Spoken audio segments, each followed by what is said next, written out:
Bonjour et bienvenue dans Les Plumes Bavardes, le podcast qui donne la parole à tous ceux qui écrivent.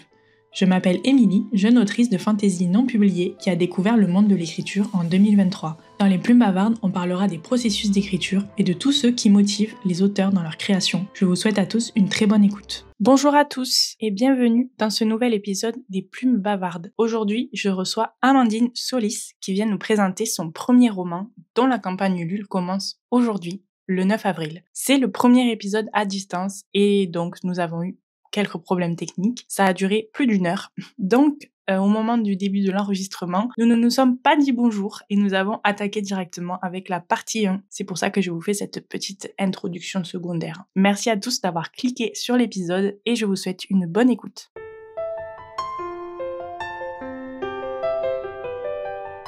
Première question, il va falloir que tu te présentes. Donc tu peux dire ton nom de plume si tu en as un, et après tu peux dire tout ce que tu veux. Ok, très bien. Du coup, moi c'est Amandine. Mon nom de plume c'est Amandine Solis. Du coup, mon vrai prénom c'est Amandine. J'ai 28 ans. Bientôt 29. Je vis dans le sud-ouest, donc j'ai grandi dans le sud-ouest. Ça s'entend, j'imagine. On est la petite team sud-ouest. Oui, c'est vrai, là, c'est super. La team accent, là, les gens vont être contents. Voilà, la team accent bien sympa, bien chantant. Donc je vis au sud de Toulouse, vers les Pyrénées. Je suis éducatrice de jeunes enfants. C'est mon métier initial. Actuellement, je suis formatrice en travail social et métier de la petite enfance auprès des futurs éducateurs de jeunes enfants. Et j'anime aussi des ateliers enfants-parents, des cafés des parents, des actions de soutien à la parentalité.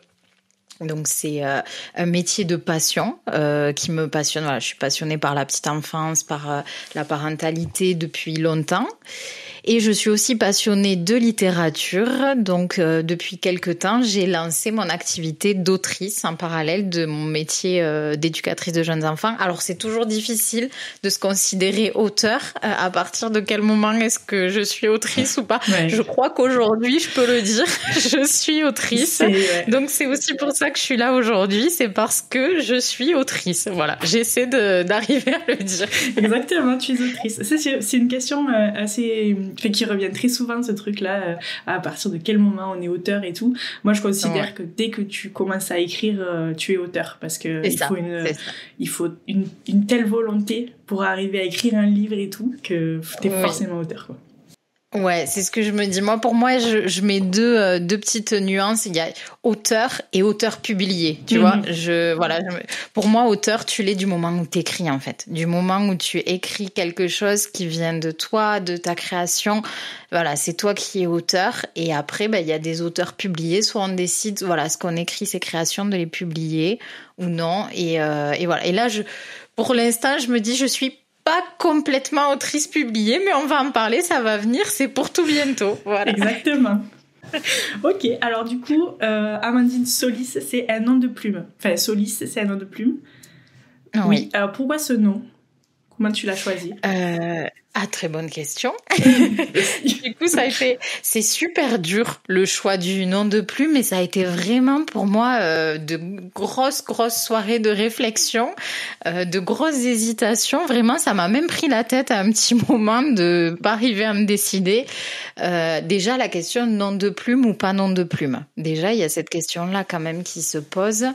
Il y a des auteurs qui font le choix de garder leur nom, il y en a d'autres qui choisissent un nom de plume, comment s'y retrouver. Donc déjà, j'ai pesé un peu les pour et les contre. Moi, j'aimais l'idée quand même d'avoir vraiment mon nom lié à mon activité d'autrice, qui soit pas le mien. Bon, parce que déjà, je trouvais pas que le mien soit hyper attrayant non plus. C'était quand même un nom assez classique. Je voulais un nom qui peut-être un peu plus de signification. Et puis pour préserver un petit peu aussi, la vie privée, il y a ce choix-là aussi qui se fait, même si bien sûr, je parle à visage découvert, que je me montre telle que je suis, que je vais à la rencontre des lecteurs, mais il y avait ce côté-là aussi. Je voulais quand même garder mon prénom, parce que c'est un prénom que j'aime beaucoup, que je suis heureuse de porter, et je voulais le garder pour que les gens puissent quand même m'appeler par mon vrai prénom. En plus, Amandine, c'est un lien avec l'amour, et j'écris de la romance contemporaine, donc ça paraissait plutôt logique et pas très déconnant. Ça matche bien.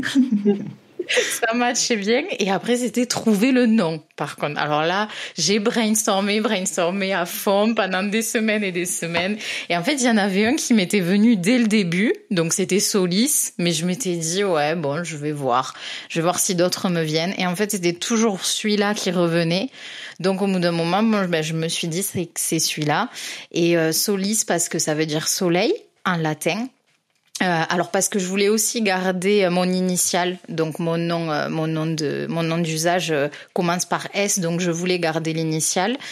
Et parce que soleil, beaucoup de luminosité, de résilience, parce que c'est ce qui porte aussi mes romans, l'espoir, la lumière, voilà. Donc ce côté un peu ensoleillé, puis parce que c'est dans des paysages qui sont ensoleillés que j'aime les couchers de soleil, les levées de soleil. On le voit beaucoup aussi dans mes romans, donc je voulais garder cette ligne-là. C'est très beau. Ben, c'était un très bon choix de nom, je trouve. Voilà. Félicitations. Merci. Et puis, ce qui est intéressant, ce que tu dis, c'est que finalement, la première idée que tu as eue, c'était la bonne, quoi. Oui, c'est ça. On tergiverse, on cogite, et non, je l'ai pas. Et en fait, c'est celui-là il revenait à chaque fois que je réfléchissais. Donc, je me suis dit, au bout d'un moment, c'est qu'il y a quelque chose, quoi. Ouais, c'est vrai. Ouais. Depuis combien de temps écris-tu et comment t'es venue l'envie d'écrire? J'écris depuis une bonne quinzaine d'années, même plus si on parle des journaux intimes. Si on considère les journaux intimes d'enfants à 7 ou 8 ans cachés dans le placard comme de l'écriture, on peut dire que j'écris même depuis plus de 20 ans. Mais l'écriture, être consciente que j'écris vraiment, pour moi, ça a commencé, il y a à peu près 15 ans. Ça a été d'abord thérapeutique, vraiment l'idée d'écrire mes ressentis, mes émotions, ce que je vivais. L'adolescence a été une période difficile pour moi, comme beaucoup aussi, je crois. Et c'est sur les conseils d'une thérapeute que je me suis mise à écrire, que ça m'a énormément plu. Alors, déjà, moi, je suis une grande lectrice, comme beaucoup d'auteurs. On commence souvent avec la lecture et c'est ça qui nous donne envie d'écrire. Donc c'est vrai que moi il y a quand même eu ça. Je lis depuis, j'aime lire depuis toute petite et c'est mon refuge, la lecture. J'ai fait des études, un baccalauréat littéraire. Voilà, j'aime beaucoup lire et ça a été forcément l'envie d'écrire est venue de là aussi. J'ai écrit une nouvelle quand j'étais au lycée dans le cadre d'un concours. Ça a été vraiment mes débuts avec l'écriture, au-delà d'écrire juste pour moi, mais de transmettre mes écrits. Et puis je me suis arrêtée là. Après cette nouvelle, j'ai continué d'écrire pour moi, mais j'ai pas écrit dans l'idée de transmettre ou d'aller présenter à des maisons d'édition, à des concours. J'ai pas renouvelé l'expérience pendant des années.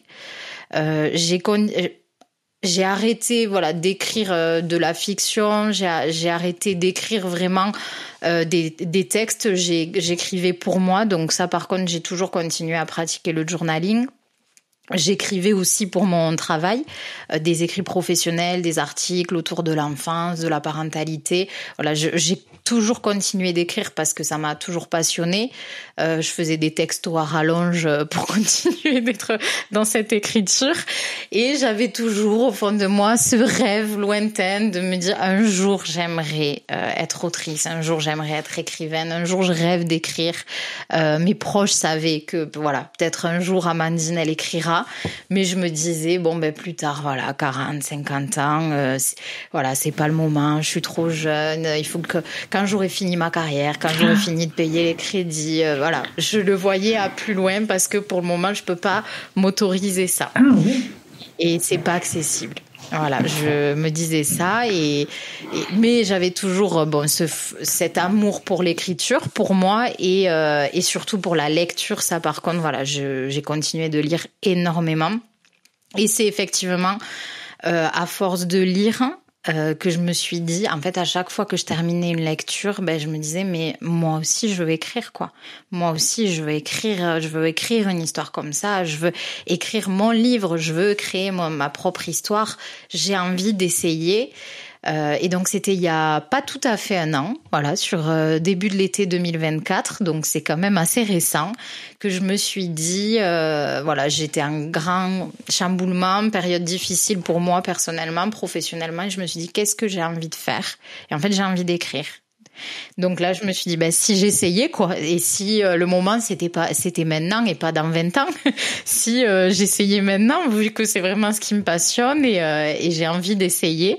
Donc là, j'ai décidé de me lancer, de renouer avec l'écriture autre que l'écriture de mes pensées, mes ressentis, autre que du journaling, mais d'aller écrire ma propre histoire. Et c'est là que ça a commencé, du coup. Même si tu te disais, c'est pas le moment, il faudrait que je le fasse plus tard, il y a quand même eu un déclic à un moment, une idée qui t'est venue, oui, quoi. Il y a eu un moment donné, c'était pareil, au fil des lectures, et notamment la plus puissante, ça a été, j'ai relu tout Le Bleu du ciel de Mélissa d'Acosta. Alors, je relis rarement des livres, ça m'arrive très très très rarement. Il n'y a pas beaucoup de livres que je relis, sauf vraiment mes coups de cœur.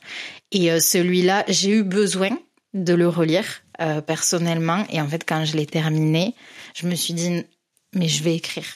Je veux écrire une histoire qui fait ressentir les émotions que j'ai ressenties là avec cette lecture. Je veux que les gens puissent la lire. Et puis j'avais, on va en parler ensuite, j'imagine, mais il y avait des thématiques que je voulais aborder qui me manquaient, que j'arrivais pas à trouver. Que un petit peu, il en existe des romans, mais cette histoire que voilà, les thématiques que j'avais envie d'aborder, le prisme sous lequel j'avais envie de les aborder, l'angle de vue, elle n'existait pas, ces histoires-là, et j'avais envie moi de la créer. Cette histoire, j'avais pas en tête mon histoire encore, j'étais vraiment aux prémices, je me suis formée, je me suis beaucoup renseignée, du coup voilà, j'ai fait des ateliers d'écriture en ligne, je me suis formée en ligne, quelques formations en ligne, j'avais pas tout à fait mon histoire, j'avais quelques idées, quelques bribes, j'avais les thèmes, les messages que je voulais transmettre, mais j'avais pas l'arc narratif, vraiment mon histoire. Et en fait, l'histoire m'est venue parce que j'ai vu passer un concours organisé par une maison d'édition. Donc c'était la maison d'édition Slalom qui proposait un concours dans le cadre de Slalom Romance, donc leur partie romance contemporaine. Et l'idée, c'était de transmettre un manuscrit, une histoire, une romance contemporaine qui se déroule l'été. Et là, j'ai vu la présentation du concours, j'ai posé mon téléphone, j'ai attrapé un papier et là, j'avais mon histoire écrite. Ça, c'était le coup d'inspiration de voir les mots été, romance, voilà, thème engagé, thème actuel, thème engagé. Là, de suite, j'avais mon lieu, j'avais mes enjeux, j'avais les idées principales que je voulais aborder. Et de là, c'est parti et tout s'est découvert. Tout est venu. J'ai très rapidement construit mon histoire, mes idées et très rapidement, je me suis, après avoir bossé le plan et mes arcs narratifs, bossé mes personnages, je me suis lancée dans l'écriture et j'ai tâtonné au début les premiers chapitres. J'ai essayé, j'ai refait, j'ai retravaillé un petit peu. Et une fois que mes 2 premiers chapitres étaient validés, je me suis jamais arrêtée. Et voilà. C'est fou. J'aime trop ce genre d'anecdote. En fait, t'avais plus ou moins une idée et t'as eu une étincelle de l'autre côté qui t'a donné le reste des idées et tout s'est emboîté. Ouais. C'est fou. C'est ça, j'adore. Ça a fait le puzzle et à la fois, je me dis, c'est presque comme si cette histoire, elle était cachée. Ouais. Tu vois, parce qu'elle s'est créée tellement vite après. Une fois que j'ai eu ça, elle s'est créée tellement vite. C'est tellement arrivé vite, même quand j'écrivais, ça venait, c'était fluide. Je me suis dit, en fait, cette histoire, elle était là depuis très longtemps, mais elle s'autorisait pas à sortir. Et ce petit concours, où ça m'intéressait pas plus que ça de le remporter finalement, mais c'était l'impulsion, en fait, le petit déclic pour arriver à la faire sortir, quoi. Du coup, tu as participé au concours? Ouais. Oui. Comment ça marchait ce concours? Fallait que tu envoies le manuscrit en entier ou... Non, du coup, sinon j'aurais pas pu participer parce que du coup j'ai découvert le concours fin juillet.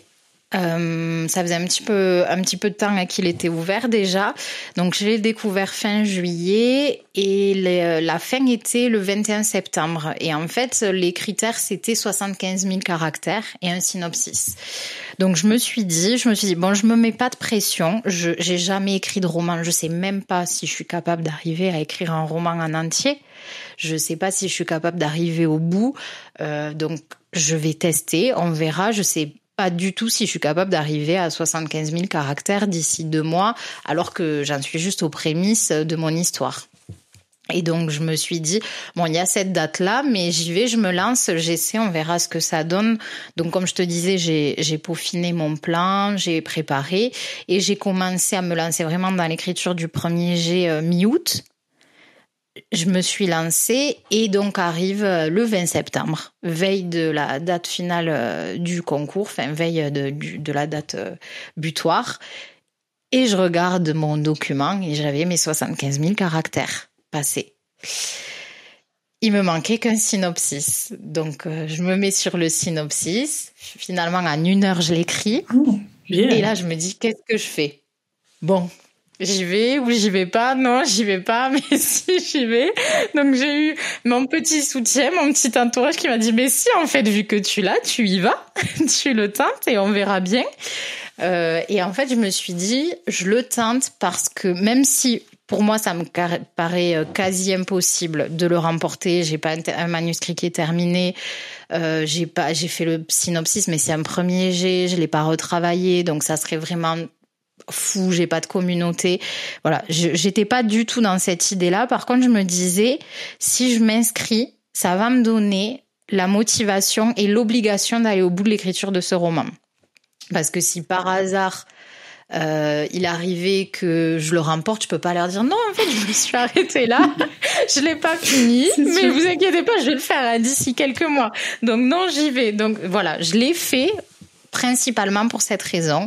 Et donc, 1 minute avant la date, à 23h59, vraiment, exactement, je validais, j'envoyais sur le site. Je sais même pas, en fait, s'ils l'ont reçu. Ça se trouve, ça a bugué.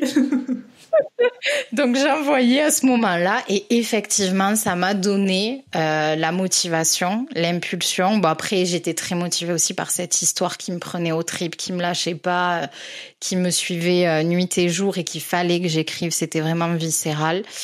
Et donc là on était le 21 septembre. Voilà, j'étais au début vraiment parce que 75 000 caractères, ça fait 15 000 mots peut-être à peu près, il me semble.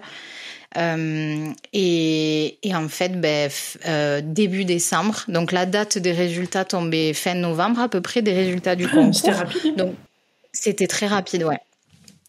Donc j'ai vu que bon, je le remportais pas, c'était quelqu'un d'autre et c'était pour moi complètement ok parce qu'effectivement, quelques jours après, début décembre, je terminais mon premier jet. Un beau bébé de 107 000 mots en plus. Ah oui, quand même. Moi je m'étais dit allez, je me fixe à 80 000, je sais pas, j'ai jamais écrit déjà 80 000, c'est énorme, j'y arriverai jamais. En fait à 80 000 j'avais pas fini encore l'histoire et il fallait continuer, sinon il y avait pas de fin quoi, ça n'avait pas de sens. Donc ça m'a donné la bonne motivation pour aller jusqu'au bout, ouais. Du coup, tu as dit que tu étais une grande lectrice, ça faisait partie de mes questions. Tu liais du coup principalement de la romance ou tu lis un peu de tout ? Alors, je lis beaucoup. Effectivement, je lis beaucoup de littérature contemporaine, de feel good, de littérature. Alors je sais que les auteurs aiment pas forcément se répertorier dans ces étiquettes là, ou enfin voilà c'est toujours cette idée de classifier. Est-ce qu'il y a vraiment besoin de classifier ? Mais voilà, je lis pas mal de littérature contemporaine. Je suis pas mal inspirée par Virginie Grimaldi, Melissa d'Acosta, j'en parlais tout à l'heure avec Tout le bleu du ciel, Julien Sandrel, Serena Giuliano, Marie Vareille. Voilà, c'est des auteurs que j'aime beaucoup lire. Et je lis aussi beaucoup de romances contemporaines. Alors c'est pareil, c'est un peu cyclique. Il y a eu des périodes dans ma vie où j'ai lu énormément de littérature contempo classique.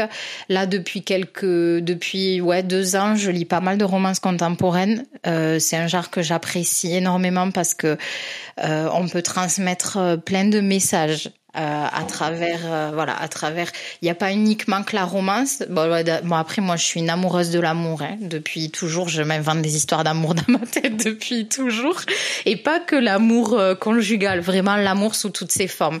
L'amour de soi, déjà pour moi c'est le combat d'une vie et arriver à s'aimer soi, c'est ce qu'il y a de plus important. Mais l'amour entre amis, l'amour parents-enfants, ça aussi c'est un sujet qui m'anime énormément.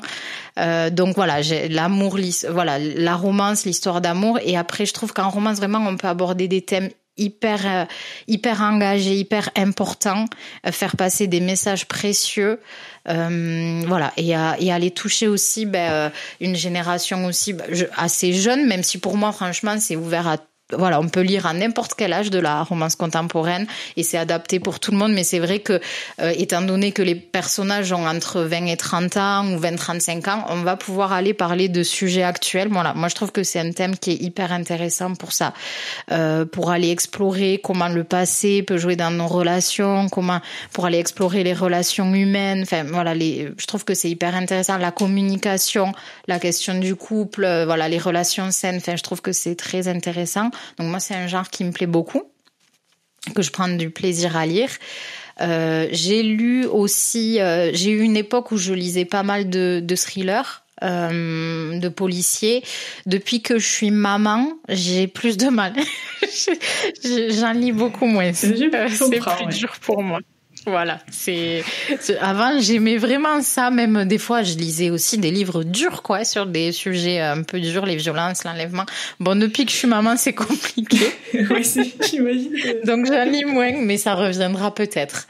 Après je suis principalement sur ces genres littéraires là. J'aime l'historique aussi, romance historique, livre historique, mais je suis principalement sur ces genres-là. Je lis très peu de fantasy, de science-fiction, mais j'ai découvert ça grâce à nos communautés d'autrices. C'est un genre que je connaissais pas du tout et j'ai eu l'occasion du coup de faire des BL sur de l'urban fantasy et ça me plaît. Donc je crois que je vais y pencher un petit peu plus. Je te conseille la fantasy, c'est vraiment incroyable comme genre. Oui, mais oui, moi c'était un truc, je lisais pas du tout. Alors si, un peu jeune, tu sais, les dystopies divergentes, labyrinthe et tout ça qui ont quand même guidé un peu notre adolescence, mais sinon c'était pas un genre que je lisais et je le découvre et j'aime beaucoup. Ouais. Peut-être tu vas te convertir en autrice de fantasy ou de science-fiction un jour. Alors moi je suis admirative, c'est fou, on en parle des fois avec les copines autrices ou parce que moi je leur dis mais je serais incapable d'écrire de la fantasy et certaines me disent mais moi je serais incapable d'écrire de la romance contempo parce qu'elle est aussi profonde dans les émotions, c'est tellement difficile de décrire la naissance des émotions, des sentiments et moi je dis construire un world building, construire vraiment tout un univers, je suis admirative à chaque fois. C'est fou les différences, mais moi tu sais, moi je rejoins du coup tes copines parce que pour moi, écrire du contemporain, ça serait trop difficile parce que j'aurais trop peur de faire des erreurs parce qu'il faut quand même coller à la réalité, il faut faire des recherches et tout. Et moi, je me dis, je préfère aller dans mon monde à moi où c'est moi qui fais les règles. Comme ça, je peux pas me tromper. C'est vrai, mais c'est ce qu'on m'a dit, oui, un peu sur le contemporain. Et par contre, c'est vrai que ça a été moi une de mes préoccupations tout au long de l'écriture, tout au long de la phase de recherche. Et là, les corrections édito, sans cesse, j'ai ce truc de me dire, est-ce que c'est assez crédible ? Est-ce que c'est vraiment crédible ? Et il y a des moments où on est obligé de détourner un petit peu pour que vive l'histoire aussi, pour que la scène existe. On est bien obligé de détourner un petit peu de ce qui pourrait se passer en réalité. Et à chaque fois, c'est se dire est-ce que c'est assez crédible ? Il faut qu'il y ait des fois on détourne un peu, mais il faut que principalement ça soit quand même assez réaliste. Et ça, c'est un grand point c'est un gros travail vraiment de recherche, comme tu dis, de préparation. D'aller rencontrer, d'aller s'inspirer des lieux, des préoccupations, de ce qui se vit réellement pour être le plus crédible possible, parce que pour moi ça c'est fondamental en fait, pour que le lecteur puisse être vraiment plongé dans des sujets réels, réalistes. Mais du coup, malgré tout, j'ai l'impression que tu l'as quand même écrit rapidement ton livre, non ? Parce que tu as eu l'idée en été, tu as fini le premier jet en décembre, et tu as mis le point final à quel moment ? En décembre. Le point final du premier jet en décembre. début décembre. Le point final des réécritures. Des réécritures, correction édito, là, le 15 mars, avec mon éditrice. Donc ça fait... Oui, donc ça fait moins d'un an. Ouais, ça fait 7 mois. Ouais, 7-8 mois. C'est pas mal. Bien joué. Ça a été très très vite. Alors là du coup je suis dans un état de travail acharné depuis des mois avec une autre activité pro aussi à côté, donc ça a été très intense et en fait j'ai l'impression de pas réaliser tout ce qui se passe quoi, tellement ça a été vite et j'aurais jamais imaginé, mais si. Voilà, souvent là en ce moment je me dis donc on va en parler après, mais on va lancer bientôt les précommandes et tout ça, et je me dis mais tu te rends compte s'il y a 1 an on t'avait dit tout ça là, que on m'avait dit que j'aurais écrit un roman, qu'il allait être publié, que les gens étaient intéressés pour je n'en reviendrai pas quoi. C'est un truc de fou tout ce qui s'est passé ces derniers mois. Ouais. Mais justement, on va parler de tes habitudes d'écriture et ensuite on reviendra sur le projet pour que tu nous parles un peu plus en détail de la campagne Ulule, etc.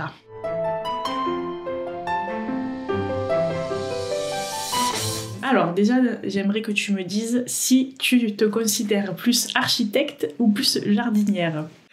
Alors, je n'arrive jamais à faire des choix. Tu vas le voir dans toutes les questions qui vont venir après. J'ai beaucoup de mal à choisir, à dire quel est mon préféré, ça ou ça. C'est très compliqué pour moi. Donc, je suis toujours un peu des deux. Mais pas le droit, totalement. Voilà. Alors, je pense quand même que je suis architecte, qu'il faut quand même être un peu lucide sur soi-même. Je suis quelqu'un de très très très organisé dans mon quotidien, dans ma façon de vivre, de travailler. Je suis très organisée, tout est toujours bien organisé. Donc je me suis pas lancée directement dans l'écriture. J'avais besoin de préparer, et puis parce que justement du coup j'ai écouté quand même pas mal, j'ai fait pas mal de formations en ligne, écouté pas mal de podcasts qui disaient justement pour éviter de se retrouver face à une page blanche et de pas savoir quoi écrire, c'est important de préparer en amont. Donc c'est vrai que moi j'ai préparé mon plan. J'avais j'avais mon arc narratif vraiment avec mes quatre actes les majeurs quoi, avec le détail de ces actes-là. J'ai aussi fait un plan par chapitre sur mes 10 premiers chapitres pour me lancer dans l'écriture, et après j'ai construit aussi mes personnages. Alors là c'est pareil, je me donnais une marge de manœuvre, j'ai pas fait des fiches poussées de 15 pages avec tout le détail de chaque élément, mais au fil de l'écriture je venais les compléter. Et moi c'est vrai que pour créer mes personnages, je commence par leur histoire en fait. Je commence tout le temps par ça, par vraiment leur passé, leur histoire, leurs origines, parce que pour moi, c'est ce qui fait la personne qu'ils sont aujourd'hui, là où ils en sont aujourd'hui. C'est ce qui va venir aussi créer le conflit, c'est ce qui va venir aussi créer les difficultés dans leur relation avec les autres, dans la relation du couple, de l'histoire d'amour. Donc pour moi, c'était vraiment important de partir de leur histoire. Donc c'est ça je le peaufine vraiment. Je me lance pas tant que j'ai pas l'histoire, leur vécu, leurs expériences, là où ils en sont aujourd'hui, leur personnalité. Ça, j'ai besoin de vraiment le construire. Et après, je me lance. Et par contre, une fois que je suis lancée, quand je démarre mes sessions, justement pour pas bloquer, pour pas me dire bon, mais qu'est-ce que j'écris, je suis complètement perdue, je me note juste de quoi sur ma session ce que je fais. J'écris tel chapitre et ce qui se passe dans le chapitre, ou ce qui va se passer dans la scène. Si j'écris juste la scène parce que j'ai un peu moins de temps devant moi, donc je sais ce qui va se passer. Par contre, après, je veux me laisser porter. Donc je sais pas exactement ce qui va se passer dans la scène. Je sais, j'ai mon idée de départ et après ça part tout seul quoi. Oui, donc c'est vrai que c'était un petit peu les deux, un petit peu architecte, un petit peu jardinière. Mais je trouve que c'est bien oui. Justement de se laisser de laisser les idées venir à soi aussi, commencer à écrire, mais de pas se fermer à une idée qui arrive, parce que c'est ça qui fait la beauté du truc. Puis si ça vient naturellement, c'est que l'histoire elle est bien construite aussi. C'est ça, c'est ce qui s'est passé. Moi, il y a des fois, à un moment donné, il y a eu une phase où j'étais plus du tout dans mes plans, plus du tout, j'allais plus du tout voir. Ça m'a servi au début, mais après j'allais plus du tout. Et par contre, il y a eu un moment donné où j'ai bloqué. Et là où du coup j'ai refait un point pour repartir, me recentrer l'histoire, quoi. Mais donc je suis un peu sur les deux. La prochaine question, ça concerne ta fréquence d'écriture, vu que tu as l'air d'être quelqu'un de très très occupé. À quelle fréquence tu arrives à écrire? Alors, en ce moment, 0, et ça me frustre. Ah oui. En ce moment, 0. Alors c'est vrai, du coup j'ai pas non plus une immense expérience de l'écriture parce que pour l'instant donc j'ai écrit que ce premier roman. Là je suis dans le démarrage du deuxième. Donc je me lance sur le deuxième. J'ai commencé à brainstormer. Vu que l'écriture me manquait, j'ai commencé à écrire un premier chapitre sans avoir brainstormé. Donc je sais que je vais le modifier, ça me va pas, mais c'est parce qu'il fallait que je retrouve cette sensation d'écriture. Ça me manquait trop. Du coup sur l'écriture de Bolingo, de mon premier roman, j'écrivais quasiment tous les jours. Dès le départ, je me suis fixé cette discipline d'écrire quasiment tous les jours. De temps en temps, je me disais, allez, je prends un jour. Vraiment, il pouvait arriver en fonction du boulot, ma vie de famille aussi. Il y a des jours où j'avais pas le choix, je pouvais pas du tout sur la journée. Donc c'est arrivé, mais c'était très rare. C'était très rare et surtout un petit peu au début. Au début, j'ai eu du mal à trouver cette routine vraiment de m'y mettre tous les jours. Donc c'était c'était pas carré, c'était pas calé. Il y avait un jour où j'écrivais, un jour où j'écrivais moins. Et d'ailleurs, j'ai mis 1 mois à écrire les 15 000 premiers mots et j'ai mis 2 mois et demi à écrire les 90 000 restants. Donc parce que ce premier mois en fait j'avais pas vraiment j'avais pas une routine spécifique, je m'y mettais quand j'avais envie de m'y mettre et après je me suis dit bon, si tu veux aller au bout, si t'as l'objectif qui soit fini d'ici la fin d'année 2024, il faut que je me fixe des objectifs.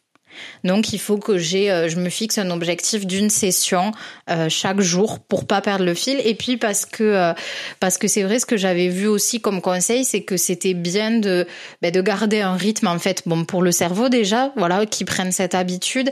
Et puis parce que plus on écrit tous les jours, plus on prend confiance. Et c'est vrai que ça, je l'ai vu. J'ai vu vraiment la différence d'écrire tous les jours. En fait, je paniquais moins, quoi. Quand je m'y mettais, c'était voilà, j'étais déjà dedans et j'avais moins cette petite voix qui me disait « Oh, ce que t'écris, c'est nul, ça va pas, je reprends 56 fois ce que j'ai écrit. » Ben non, en fait, j'étais déjà dedans et j'avais pas de coupure, quoi. Je coupais pas. Et j'ai expérimenté, il y a eu peut-être 2 fois où pendant 4-5 jours, j'ai pas pu écrire du tout pour des raisons perso et pro. Mais la galère pour m'y remettre, quoi. J'ai vraiment eu du mal. 2 heures devant mon ordi, à pas y arriver, faire autre chose, me dire j'y arriverai jamais, je l'arrête là, je vais lâcher. Ça a été très très très très compliqué. J'ai dû aller me pousser pour arriver à m'y remettre. Et là, je me suis dit en fait, il faut pas s'arrêter. Si je m'arrête trop longtemps, je m'y remets pas. C'est vrai que ça, c'est un truc qu'on dit souvent. C'est d'ailleurs la personne qui était juste avant toi qui m'a dit que 1 jour de pause, ça va. À partir de 2, c'est trop. C'est ça. Et c'est fou, moi j'ai fait une pause un jour, voilà, j'avais dit bon mais on prend un week-end en famille, on part, donc j'écris pas du tout. Pendant 5 jours j'ai pas écrit, mais ça a été tellement dur après. Et c'est vrai que moi je fais la comparaison avec le sport, tu vois, ou le footing. Tu reprends le footing, c'est super dur au début, tu rames, tu galères, après t'as ton rythme, et si t'arrêtes quelques jours, 1 semaine, 2 semaines, après c'est fini, quoi. Pour s'y remettre, c'est hyper compliqué et il faut se pousser pour y aller. Ben là c'est pareil, alors que si t'es dans le rythme, ça vient. Alors je pense que 1 jour de pause, c'est bien de se l'octroyer, il faut le faire. Alors surtout que même moi, j'écrivais quand même, je faisais pas juste des sessions de 30 minutes par jour. Il y a des jours où j'écrivais 4-5 heures. Donc c'est vrai que il fallait quand même que j'ai des moments de pause. Donc une journée, voilà, je me disais, un jour le week-end, j'essaie de pas écrire. Mais en fait, j'avais tellement envie de m'y mettre que même si c'était le week-end, même si c'était la nuit, même si c'était 1h du matin, mon cerveau, il s'en fichait. Il fallait écrire, donc j'écrivais. Donc les week-ends, tout ça, je veux pas en entendre parler. Au contraire, le dimanche, c'est trop bien, c'est mon jour où j'écris. Mais il y avait des jours où j'essayais quand même de m'octroyer une pause ou si j'avais, quelque chose de prévu, mais pas plus d'un jour, ouais. Et là, je sais, donc là, ça y est, vu que les choses se calment pour moi, que mes corrections édito sont finies, que d'ici 2 semaines aussi, mon boulot à côté devrait se calmer un peu, je vais me relancer dans l'écriture du deuxième. Que là, ça me pique vraiment, vraiment, et qu'il est temps que je m'y remette. Et je sais que je vais me fixer pareil, tous les jours. Tous les jours, une fréquence. Et les jours où je bosse à côté, ça sera une demi-heure, 1 heure. Sur mes temps de pause ou le soir suivant mon orga. Et les jours où j'ai plus de temps, un peu de temps libre, un peu moins de boulot à côté, ça sera des sessions de 2-3 heures. Après, moi, quand je démarre, des fois, je suis capable, d'écrire 4-5 heures sans m'arrêter, sans me rendre compte, quoi. Et du coup, quand tu écris, dans quelles conditions tu te mets ? Est-ce que tu as des conditions particulières ? Est-ce que tu as une tenue particulière pour écrire ? Genre, tu te mets en pyjama avec une petite boisson ou pas du tout ? Eh bien alors, pas du tout. Alors j'ai des rituels que j'aime bien avoir, mais je me suis aperçue que même sans eux, j'écris. On va dire que 80% du temps, j'aime. Alors au départ, j'écrivais un peu partout. Je suis capable d'écrire un peu partout. Voilà, je vais écrire mon canapé, mon lit, mon bureau, des fois sur le portable si j'ai un petit temps creux et que j'ai envie d'avancer sur l'écriture, mais je suis beaucoup moins à l'aise quand même. C'est vraiment sur du 5-10 minutes pour me dire les jours où je peux pas du tout écrire, je me dis au moins c'est déjà 10 minutes de fête. Mais je suis pas du tout à l'aise sur le portable, mais oui, mon canapé, mon fauteuil, dehors. Et en fait, j'écrivais un petit peu partout. Mais alors le souci, c'est que je me suis rendu compte que par contre niveau physio, c'était vraiment pas terrible. Que à chaque fois je sortais des sessions, j'avais mal partout, le dos comme pas possible, que j'étais pas bien. Alors c'est top parce que c'est tout douillet, le canapé, le petit rocking chair, c'est super top quoi, c'est douillet. Mais laisse tomber après les douleurs partout. Alors ouais, t'es avec ton plaid, ton petit ta petite tasse, c'est trop fun. Je me dis c'est mieux quand même d'aller m'enfermer dans mon bureau. Puis bon, je suis à côté de mon chéri. Bon, lui, il fait autre chose en même temps. Et en fait, mais la douleur derrière, vraiment, je le payais. Donc, je me suis dit, bon, si tu as envie d'en faire quand même ton métier, si tu veux écrire souvent, les heures passées sur l'ordinateur, je peux pas infliger ça à mon corps tout le temps. C'est pas possible. Et en plus, j'ai investi dans un clavier. Un vrai clavier d'ordi. Et alors là, mais vraiment, j'ai vu le changement. J'ai trouvé ça tellement génial que maintenant, mes premiers jets, je les écris qu'au clavier. Quasiment, Sauf si, des fois, ça m'arrive vraiment, si je suis au salon, si j'ai envie de pas être seule, de pas m'enfermer dans le bureau ou d'avoir un peu de compagnie, ou si c'est sur un moment creux que je suis sur mon portable, je vais avoir des petits moments des fois où j'écris ailleurs qu'au bureau. Mais mes grosses sessions, mes sessions de 3-4 heures, comme je disais, tu vois, 2-3 heures, c'est au bureau. C'est au bureau et c'est sur clavier. Et le changement, j'écris tellement plus vite. Avec le clavier, c'est... Ah ouais, et puis même niveau ergonomique et tout, je préfère c'est beaucoup plus confortable pour moi et ça me fait gagner du temps. Ouais, j'imagine. Ouais, ça change la vie, le clavier. C'est trop bien. Et c'est un clavier particulier ou ça serait un clavier basique? Parce que tu vois, Margot Desaines, elle a un clavier ergonomique, tu sais, pour avoir les poignets droits en fait, pour pas les avoir tordus comme ça. Et alors moi j'ai tenté, vu que c'était le premier clavier que je tentais, tu vois, je me suis dit je prends un bas de gamme parce que je vais voir si ça me plaît déjà. Mais là, je pense que avec l'écriture du deuxième, je vais investir. Vu que ça me plaît vraiment le clavier, je vais investir dans un clavier ergonomique. En plus, du coup, j'utilise aussi l'ordi pour mon autre activité. Vu que je suis formatrice, je prépare mes supports de cours.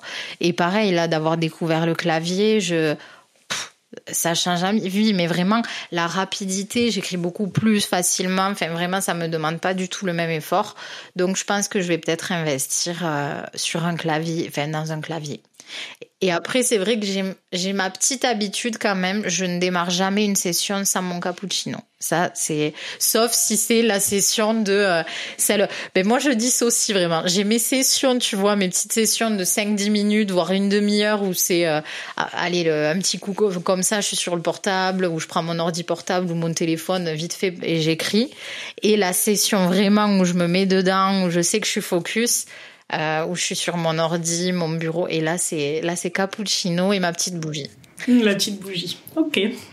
Et est-ce que tu écris dans le silence ou ça t'arrive de mettre de la musique ou un bruit de fond, quelque chose? J'écris en musique, mais en musique sans parole. Mais là, pareil, c'est pareil, je me suis rendu compte que des fois, je suis capable d'écrire, je me rends même plus compte qu'il n'y a plus de musique et j'écris pendant un moment sans musique, ça va pas me bloquer. Mais pour me lancer, j'aime bien me mettre soit des sons de concentration, soit des fréquences vibratoires, soit un peu de piano ou de musique douce. Et des fois, en fonction de certaines scènes que j'écris aussi, je me mets des musiques spécifiques. Voilà, là sur Bolingo, j'en avais une, et quand c'était les scènes émouvantes les plus difficiles à écrire, j'avais cette musique-là, ouais, pour être plongée, quoi. Pour tu écris sur ordinateur, donc ordinateur portable avec clavier. Mais quels outils tu utilises pour écrire? J'utilise Word. Classique. J'utilise Word, ça me convient très bien. J'utilise même Google Doc en fait. J'avais commencé sur Word et finalement ce que j'ai trouvé de pratique sur Google Doc, c'est le fait de l'avoir partout. Donc voilà, quand j'étais dans un petit moment où j'attendais ou entre deux cours ou si j'ai pas mon ordi, ben je pouvais toujours me connecter en fait. Voilà, avoir toujours un petit moment où je pouvais même écrire ne serait-ce que quelques mots. Donc ça, j'ai trouvé ça hyper pratique. Puis le fait qu'il y ait les sauvegardes automatiques aussi. Mais je suis bien tentée de découvrir, je sais qu'il y a beaucoup d'auteurs qui utilisent White Control, donc j'ai bien envie de le tenter, là pour le deuxième, parce que j'en ai entendu des super bons retours. Donc j'ai bien envie d'essayer de voir si ça me convient.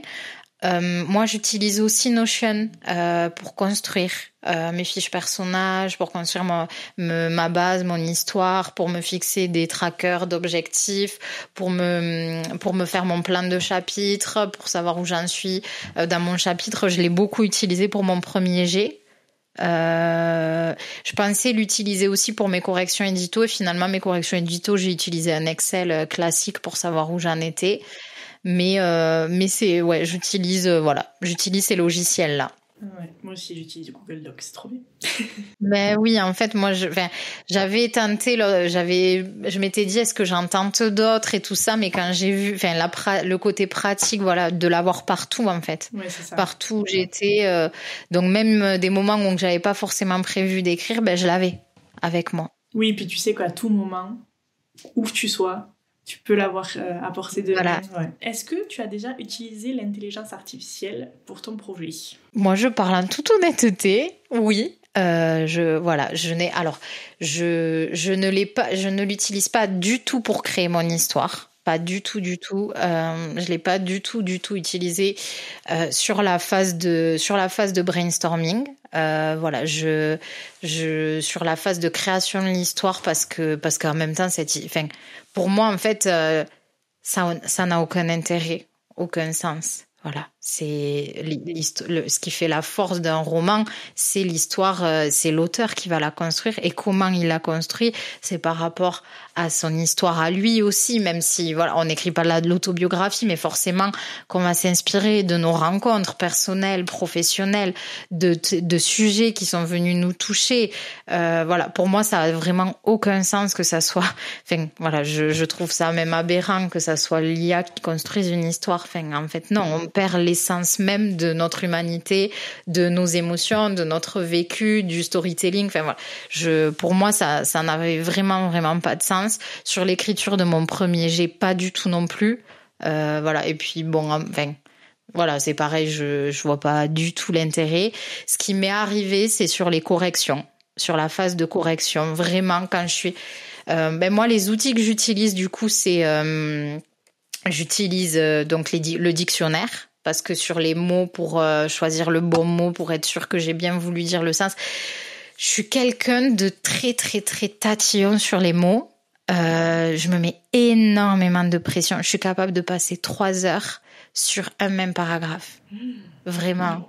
C'est pour ça que mes corrections sont très, très, très, très longues, que ça a duré 1 mois et demi, alors que j'y bossais des fois jusqu'à 2 heures, 3 heures du matin. J'ai passé peut-être presque autant d'heures à faire mes corrections qu'à écrire mon premier jet, je pense. Enfin, c'est même pas presque. Et en plus, moi, j'ai fait en 2 phases mes corrections. En fait, j'écris 10 chapitres. Je corrige les 10 chapitres. J'écris 10 chapitres. Je corrige les 10 chapitres pour pas avoir tout à corriger à la fin. Et après, du coup, j'ai fait des bêta-lectures. J'ai eu une éditrice qui m'a fait une analyse éditoriale, qui m'a fait une bêta-lecture pro. Et après, on a retravaillé en correction. Donc, j'avais quand même déjà une bonne base corrigée, déjà. Et même avec ça, je passe 3 heures sur un paragraphe parce que je veux le mot parfait qui représente exactement ce que je veux dire. Donc, du coup, j'ai mon dictionnaire. J'ai la banque de synonymes, Synonymo. J'ai mon thésaurus des émotions. Alors je rêve d'avoir ce livre. Ah, mais alors je te dis, fonce, c'est le meilleur achat que j'ai fait cette année, vraiment. Je l'ai tout le temps. Je l'ai quand j'écris mon premier jet. Je l'ai pendant mes corrections. Pour décrire les émotions, c'est une mine d'or, quoi. Voilà. Moi, dès que je savais, donc moi, ce que je fais en général pour pas perdre trop de temps sur le premier jet, c'est qu'en fait, j'écris l'émotion, je m'écris mes premières idées et après, je reviens dessus avec mon thésaurus et là, je décris plus finement, quoi. Et c'est ce qui me permet d'avoir, là, un roman qui, je pense, est au plus près des émotions où on ressent vraiment les émotions du personnage. Donc ça, c'est mon outil, voilà. Et des fois, oui, j'utilise l'IA pour justement pour chercher ce meilleur mot.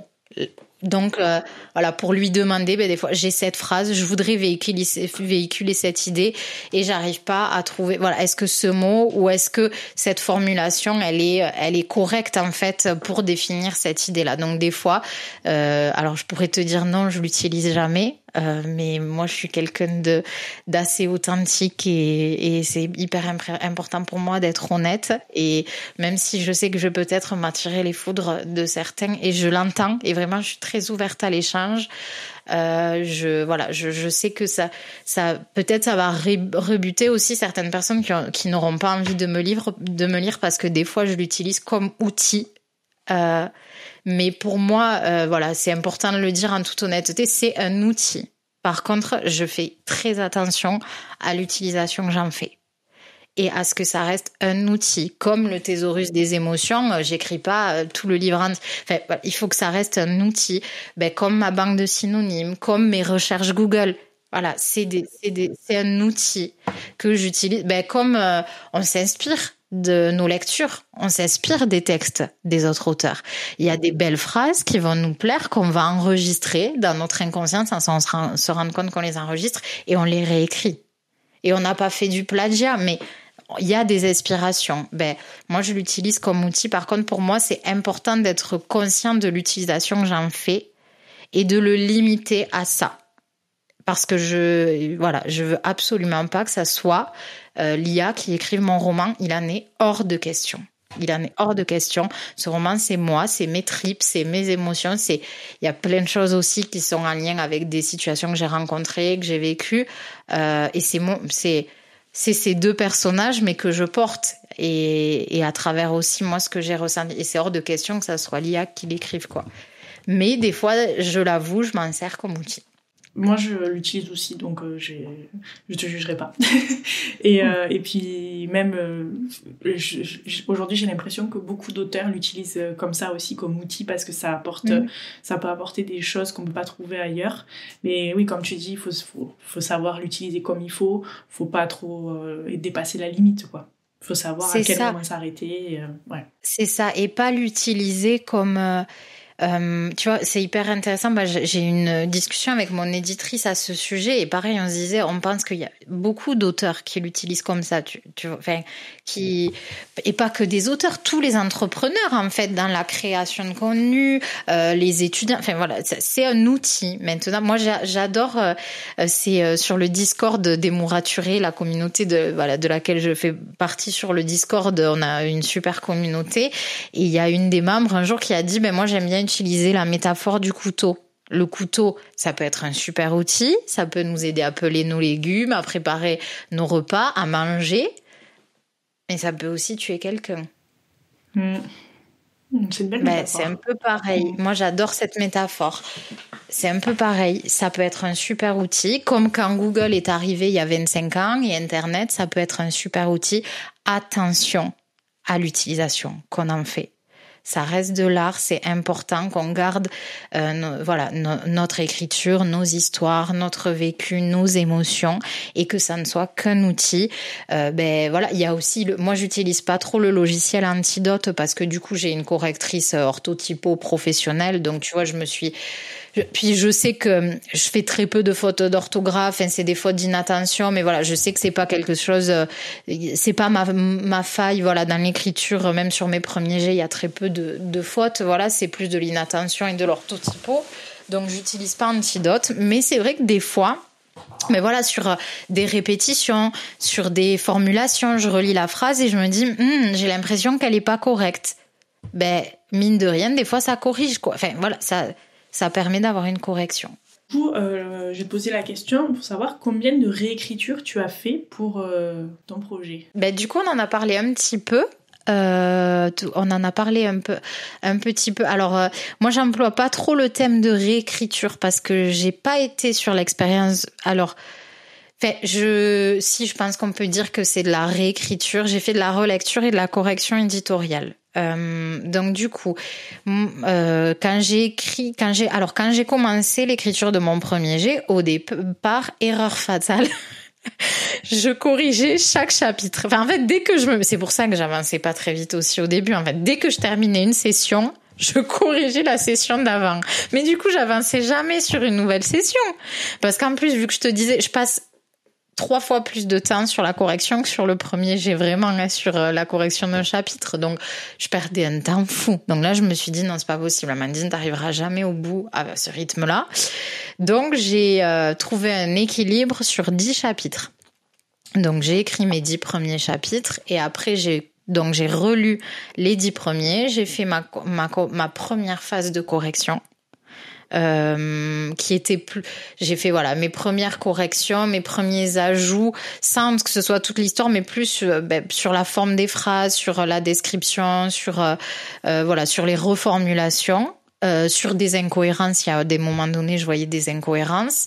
Puis j'ai écrit mes 10 suivants, j'ai refait pareil et ainsi de suite jusqu'à la fin. Donc il fait 35 chapitres. Donc j'ai fait pareil jusqu'à la fin.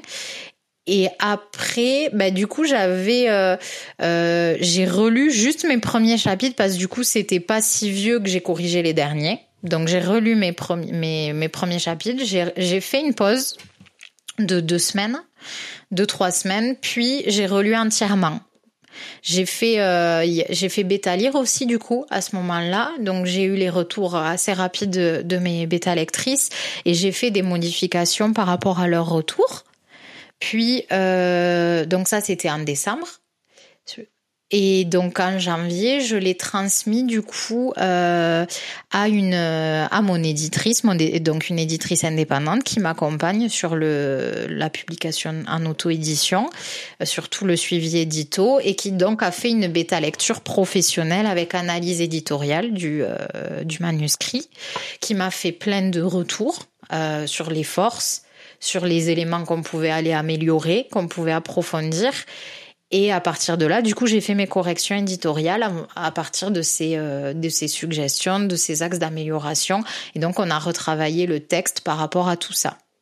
Donc, c'était surtout sur la profondeur des personnages, la personnalité, rajouter des éléments un petit peu sur la personnalité, le personnage qui soit un petit peu moins lisse, ce qui peut être des fois un petit travers qu'on a en tant qu'auteur quand on est donc voilà, d'aller un peu plus en profondeur, revoir un petit peu les dialogues, les descriptions, les mouvements. Voilà, surtout moi les descriptions, c'est ce qui était un peu le plus difficile pour moi. Donc j'ai beaucoup travaillé là-dessus. Et sur le donner la voix, comme c'est un point de vue alterné du coup, donc plus donner la voix du coup sur chaque personnage, vraiment sur la différenciation des personnages. Donc voilà, j'ai retravaillé tout ça. Et beaucoup oui sur la description, sur les mouvements, voilà, et bon là où je suis hyper contente du résultat, c'est vraiment je trouve que c'est tellement mieux comme ça. J'étais déjà quand même assez satisfaite de ma première version.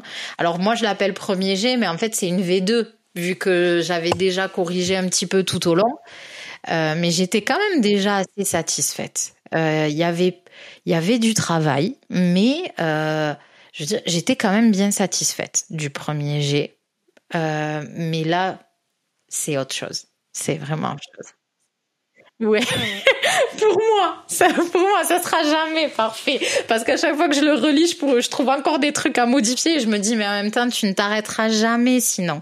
Là, tu vois, l'autre jour, je le relisais, je me disais, ça, peut-être j'aurais pu écrire la phrase comme ça finalement. Et je me dis, mais s'il faut, tu vas la réécrire et en fait, tu vas dire, non, c'était mieux avant. Tu t'arrêtes jamais. Tu doutes tout le temps. Mais là, je suis super. Moi, je le trouve incroyable. Je trouve. Et bon, voilà, les personnes qui l'ont lu aussi pour l'instant, mais je suis hyper satisfaite du résultat déjà sur ce roman-là et de l'apprentissage que moi ça m'a fait aussi, voilà, de dépasser cette difficulté que j'avais, voilà, sur les descriptions, sur la caractérisation des personnages, d'avoir pu la travailler, la dépasser et d'être super contente du résultat derrière. Du coup, on va passer à la partie 3 et on va en parler.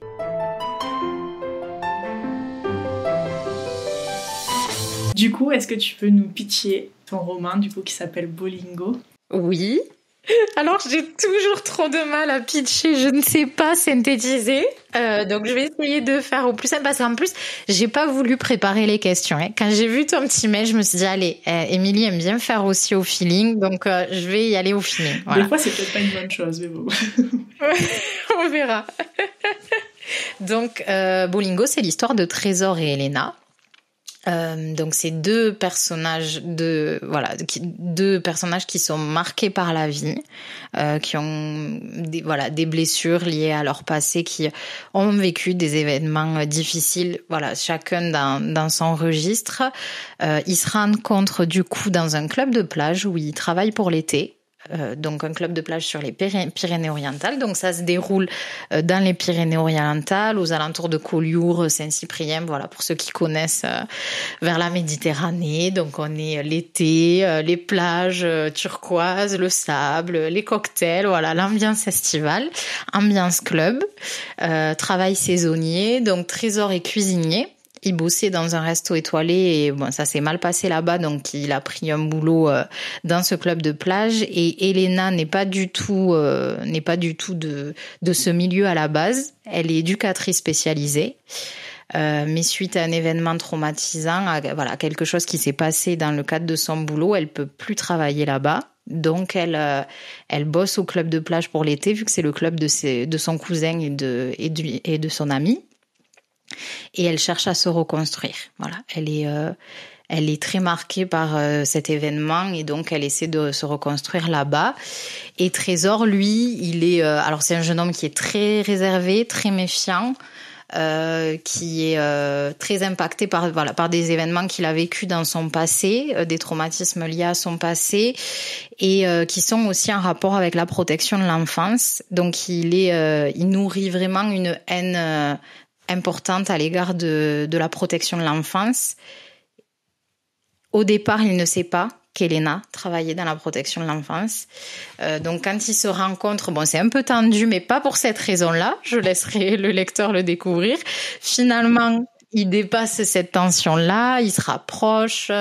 Voilà, il y a des sentiments qui vont se créer. Et puis, bon, je laisse découvrir. Mais donc, Trésor va apprendre qu'Elena travaillait dans la protection de l'enfance. Ça va être compliqué pour lui à gérer. Et derrière ça, il va aussi y avoir plein d'autres événements qui vont être compliqués, des épreuves qu'ils vont devoir vivre tous les deux. Et élément aussi important par rapport à Trésor, c'est que sa mère est malade, sa mère de qui il est très proche, très fusionnel. Elle est atteinte d'un cancer. Et donc ça, il veille sur elle. C'est très compliqué, il a très peur de la perdre. Et donc on suit aussi, durant toute l'histoire, l'avancée de la maladie de Thérèse, sa mère. Et comment ça vient l'impacter. Et ça vient impacter aussi Elena qui va la rencontrer. C'était un long pitch. Ouais, non, mais ça va. Non, j'ai jamais essayé, moi, de le faire. Enfin, si, mais moi aussi, j'y arrive pas. Donc, mais c'était hyper intéressant. Du coup, ouais, il y a plein de thématiques là qui ressortent dans ce que tu dis. On sent qu'il y a plein de thèmes quand même qui te tiennent à cœur, que tu as voulu mettre là-dedans. J'ai noté du coup reconstruction, donc c'est ce qu'on m'avait envoyé. Donc reconstruction, traumatisme, cancer, résilience, l'amour sous toutes ses formes. J'arrive pas à parler. Maladie mentale et cancer, violence intrafamiliale, famille, amitié, travail social. Du coup, tout ça, ouais, c'est des thèmes que tu avais en tête avant de commencer à écrire. Oui. Il y en a certains qui te sont venus au fur et à mesure de l'écriture? Non, je les ai eus, je les avais tous. C'était des thèmes que je voulais aborder. J'écrivais pour aborder ces sujets-là. Et est-ce qu'il y en a un parmi tout cela qui te tient le plus à cœur? Un en particulier qui se détache, ou ils sont tous au même niveau? Ils sont tous importants. Mais ceux qui ont vraiment le plus de place pour moi, c'est celui du cancer. Et on verra que ça prend vraiment une place importante. D'ailleurs, l'histoire commence là avec on voit Trésor et sa mère du coup. Donc voilà, le cancer a une place très importante. C'est un des éléments majeurs et que je voulais absolument aborder et que je trouve qu'on aborde peu en romance contemporaine. Alors des fois c'est abordé, c'est un des personnages principaux. Moi là je voulais pas que ça soit un de mes personnages principaux qui soit atteint. Je voulais que ça soit le parent, comment ça vient impacter quand c'est son parent ou son proche. Voilà, comment ça vient aussi impacter. Et c'était celui du travail social et de la protection de l'enfance. Des violences intrafamiliales parce que ça m'anime. Je suis engagée sur cette thématique-là depuis toujours en tant que professionnelle, personnellement aussi. Et je trouve qu'on parle trop peu du travail social, qu'on parle trop peu de la protection de l'enfance, que c'est des sujets qui sont pas suffisamment abordés, surtout en romance contemporaine. Voilà, donc j'avais besoin qu'on en parle aussi. C'est vrai qu'on n'en voit pas beaucoup, enfin en tout cas dans les gros succès qu'on voit sur les réseaux sociaux, c'est pas quelque chose qui ressort souvent. Et du coup, ce sont des sujets que toi tu côtoies tous les jours, du coup, de par ton métier, donc t'avais une envie peut-être de me poser des mots sur tout ça, de un peu revenir un peu à tes journaux intimes en mettant tout ça dans un livre. Ouais, de libérer. Alors, c'est pas, ça reste de la fiction, c'est pas les histoires. C'est pas des histoires réelles, des histoires vraies vécues, et parce que je ne peux pas parler des histoires des autres. Ce n'est pas ok pour moi d'aller parler des histoires des autres, mais c'est inspiré de situations que j'ai pu rencontrer de loin, de mélange de situations. C'est pas Les histoires ne sont pas vraies, mais c'est des mélanges de situations et des choses que j'ai pu, moi, rencontrer, voir de mes propres yeux, qui ont pu venir aussi des fois me toucher, ou que j'ai entendu de mes collègues. Ou des personnes que j'ai rencontrées, des super personnes que j'ai eu la chance de pouvoir accompagner et suivre sur un petit bout de chemin. J'aimerais que tu nous parles de l'auto-édition, parce que du coup, ça va être une auto-édition. Oui. Donc, pourquoi tu as choisi l'auto-édition et est-ce que tu aimerais essayer un jour l'édition classique? Alors, moi, c'est vraiment le choix de l'auto-édition, c'est ce qui m'a plu. Alors, je connaissais pas du tout avant de vraiment me lancer, je connaissais pas du tout. Si. Je lisais des auteurs auto-édités, j'avais entendu parler de l'auto-édition, mais je veux dire, je connaissais pas en profondeur. C'était vraiment de loin. Pour moi, si un jour, dans mon idée, je me disais, si je deviens autrice, je serais obligée de passer par une maison d'édition. Je connaissais pas suffisamment et j'ai vraiment appris à connaître quand je me suis lancée dans l'écriture, quand je me suis du coup formée, quand j'ai découvert comment est-ce qu'un roman peut être publié, quand j'ai échangé aussi avec des auteurs qui voulaient se lancer. Moi, au démarrage, donc il y a eu ce concours. Ce concours, ça a été le déclic d'inspiration. Et où je me suis dit bon allez j'y vais, je tente, et puis parce que c'est un peu ce que je connaissais vu que j'avais déjà participé à un concours, voilà, je me suis dit j'y vais.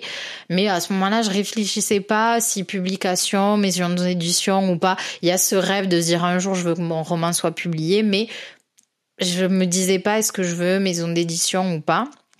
Et puis je me suis renseignée sur l'auto-édition et en fait gros coup de cœur, vraiment un gros coup de cœur, voilà. Je savais que il y avait aussi des difficultés, que ça allait être chaud, que ça allait être beaucoup de travail, il y aurait des défis, des challenges, mais ça m'a vraiment plu. Alors moi, il faut savoir que je suis auto-entrepreneur déjà à côté. Depuis 5 ans, voilà, j'ai une activité d'auto-entrepreneur. Bon, je suis revenue sur du milieu du salarié à un moment donné. J'ai pas fait que ça depuis 5 ans, mais je connais déjà je sais ce que c'est qu'être auto-entrepreneur, et donc déjà ça me faisait moins peur. Peut-être que d'autres personnes qui se sont jamais lancées à leur compte, quitter un job salarié, prendre le risque, voilà. Moi, ça me faisait moins peur, et du coup, j'aime ça.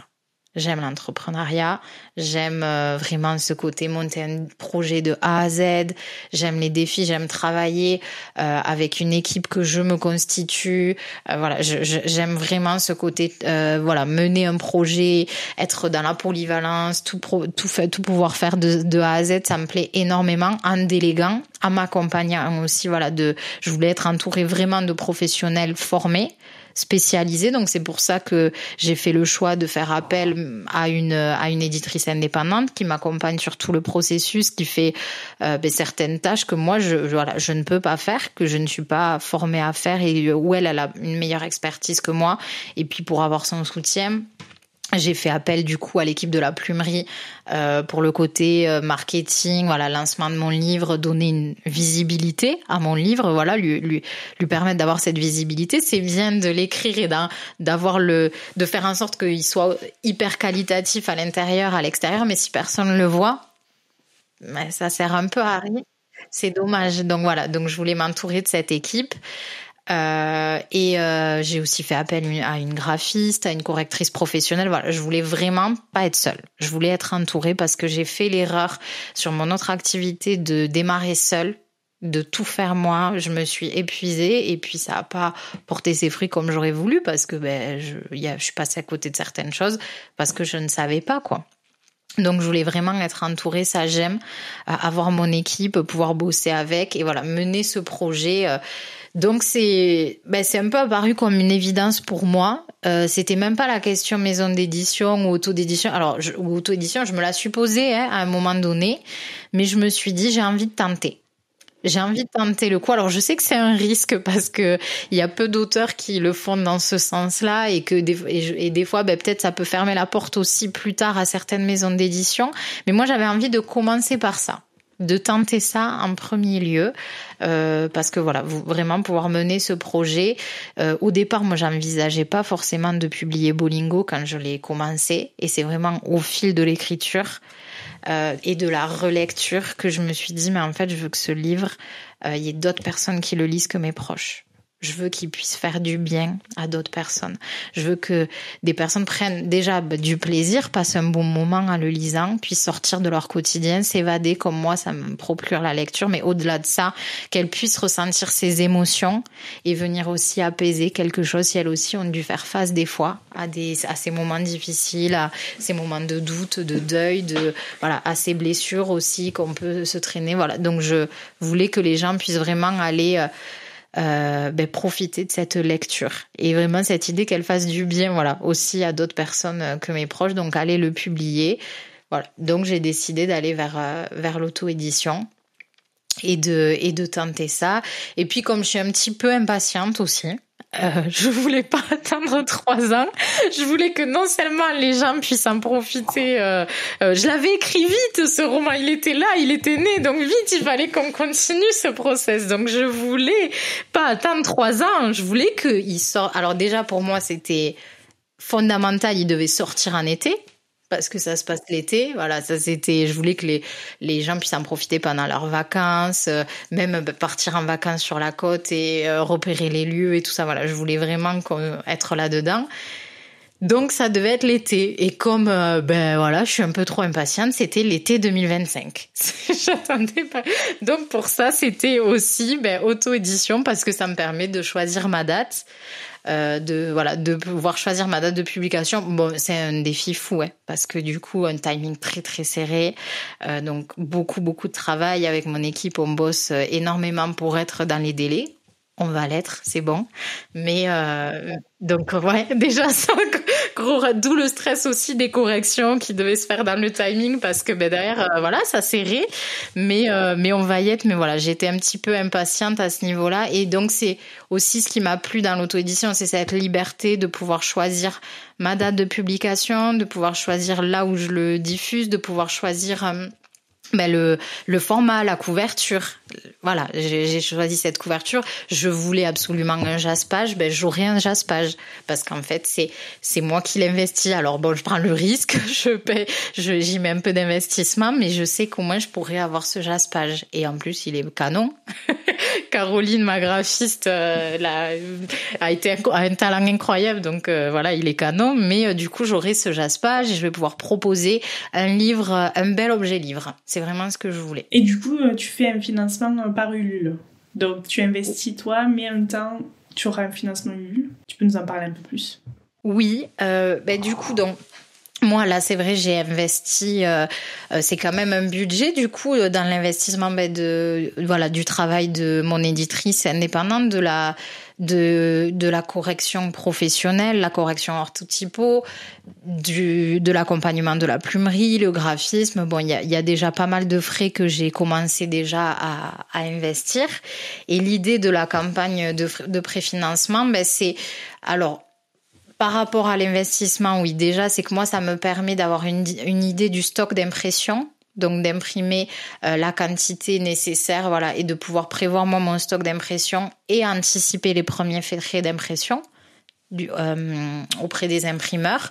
Et le gros, moi, ce qui m'a beaucoup plu dans la campagne, dans l'idée de la campagne Ulule, il y a deux choses. La première, c'est que moi, je trouve que ça permet aux lecteurs d'être acteurs, de suivre le processus, en fait, à mes lecteurs de pouvoir suivre le projet, de découvrir le livre déjà avant sa sortie, et de pouvoir suivre un petit peu toutes les étapes, de pouvoir participer à leur façon aussi de soutenir, d'être au courant des étapes du process, de le recevoir en avant-première.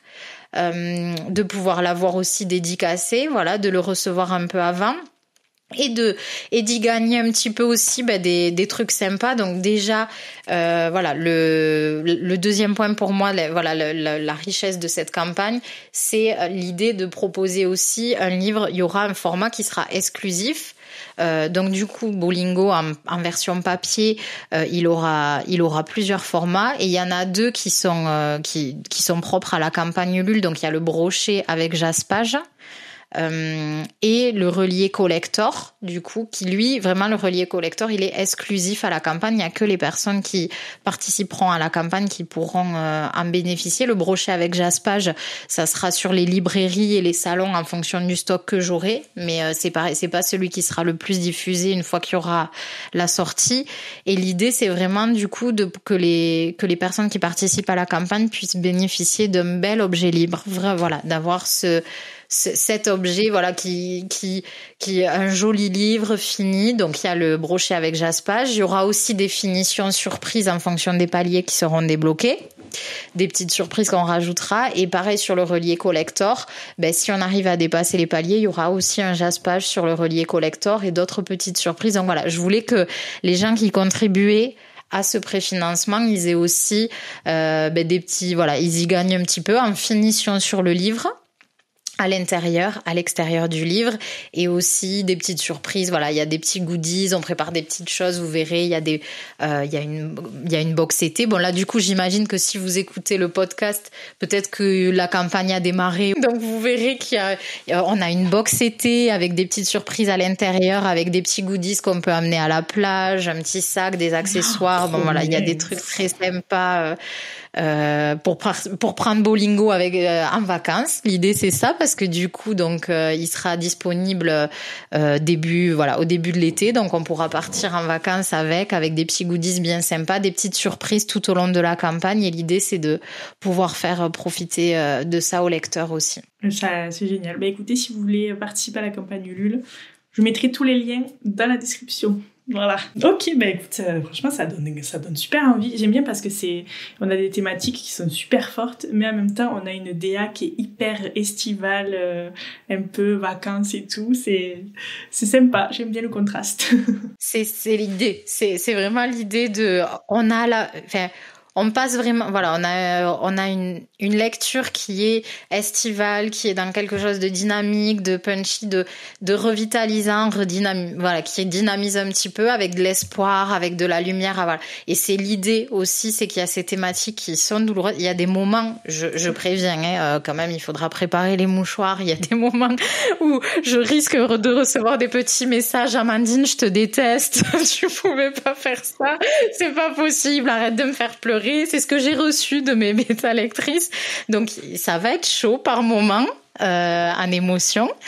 Ça va être un petit peu intense, mais derrière, il y a toujours, en fait, ça, voilà, il y a cet apaisement, il y a cet espoir, il y a du rire, il y a de jolis paysages, il y a de l'amitié, de l'amour. Donc voilà, c'est, ce contraste, on le voit aussi à l'intérieur du livre. Donc c'est marrant que tu le vois aussi à l'extérieur. Ouais.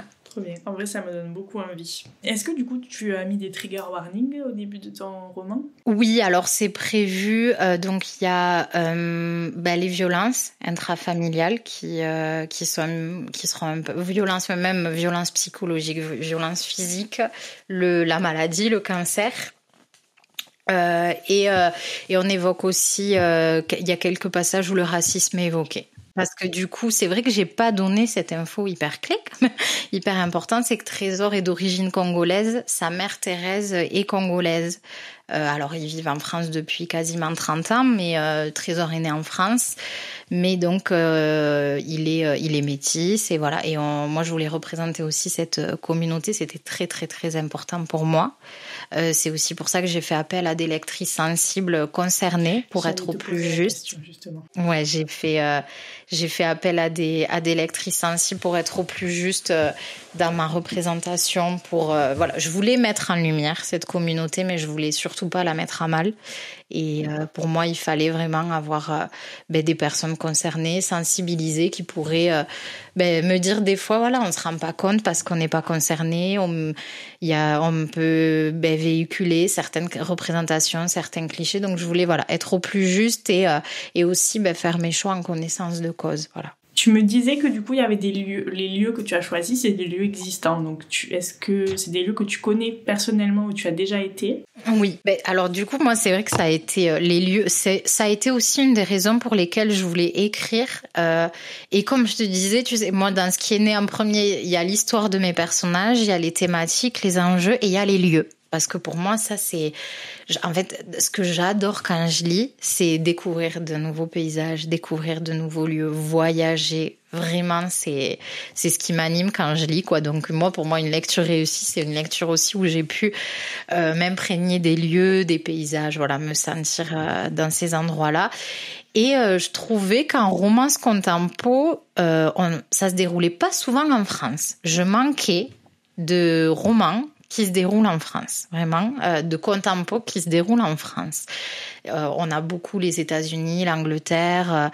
J'adore, c'est des pays que j'adore, où j'ai eu la chance d'aller. Mais en France, on a un super beau pays, on a des magnifiques endroits. Il faut qu'on les mette en avant, ces endroits. Les gens, ils traversent le monde entier pour venir chez nous. Et je voulais, leur donner la visibilité, en fait, à ces endroits-là. On a une diversité des paysages magnifiques, donc je voulais vraiment le représenter.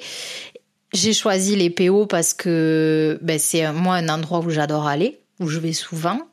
Quand on habite dans le sud en général, quand on est dans le sud-ouest, on est soit sur la côte atlantique, Biarritz, voilà les Landes, le Pays Basque, soit sur la Méditerranée, donc c'est quand même un lieu qu'on connaît pas mal.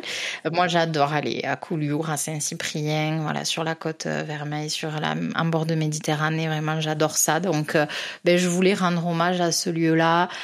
Que le lecteur puisse s'imprégner de la côte, des plages du littoral, de l'ambiance catalane. Voilà, je voulais être là-dedans sur ce roman. Pour moi, été, c'était là-bas, obligatoirement. Et il y a tellement de beaux endroits.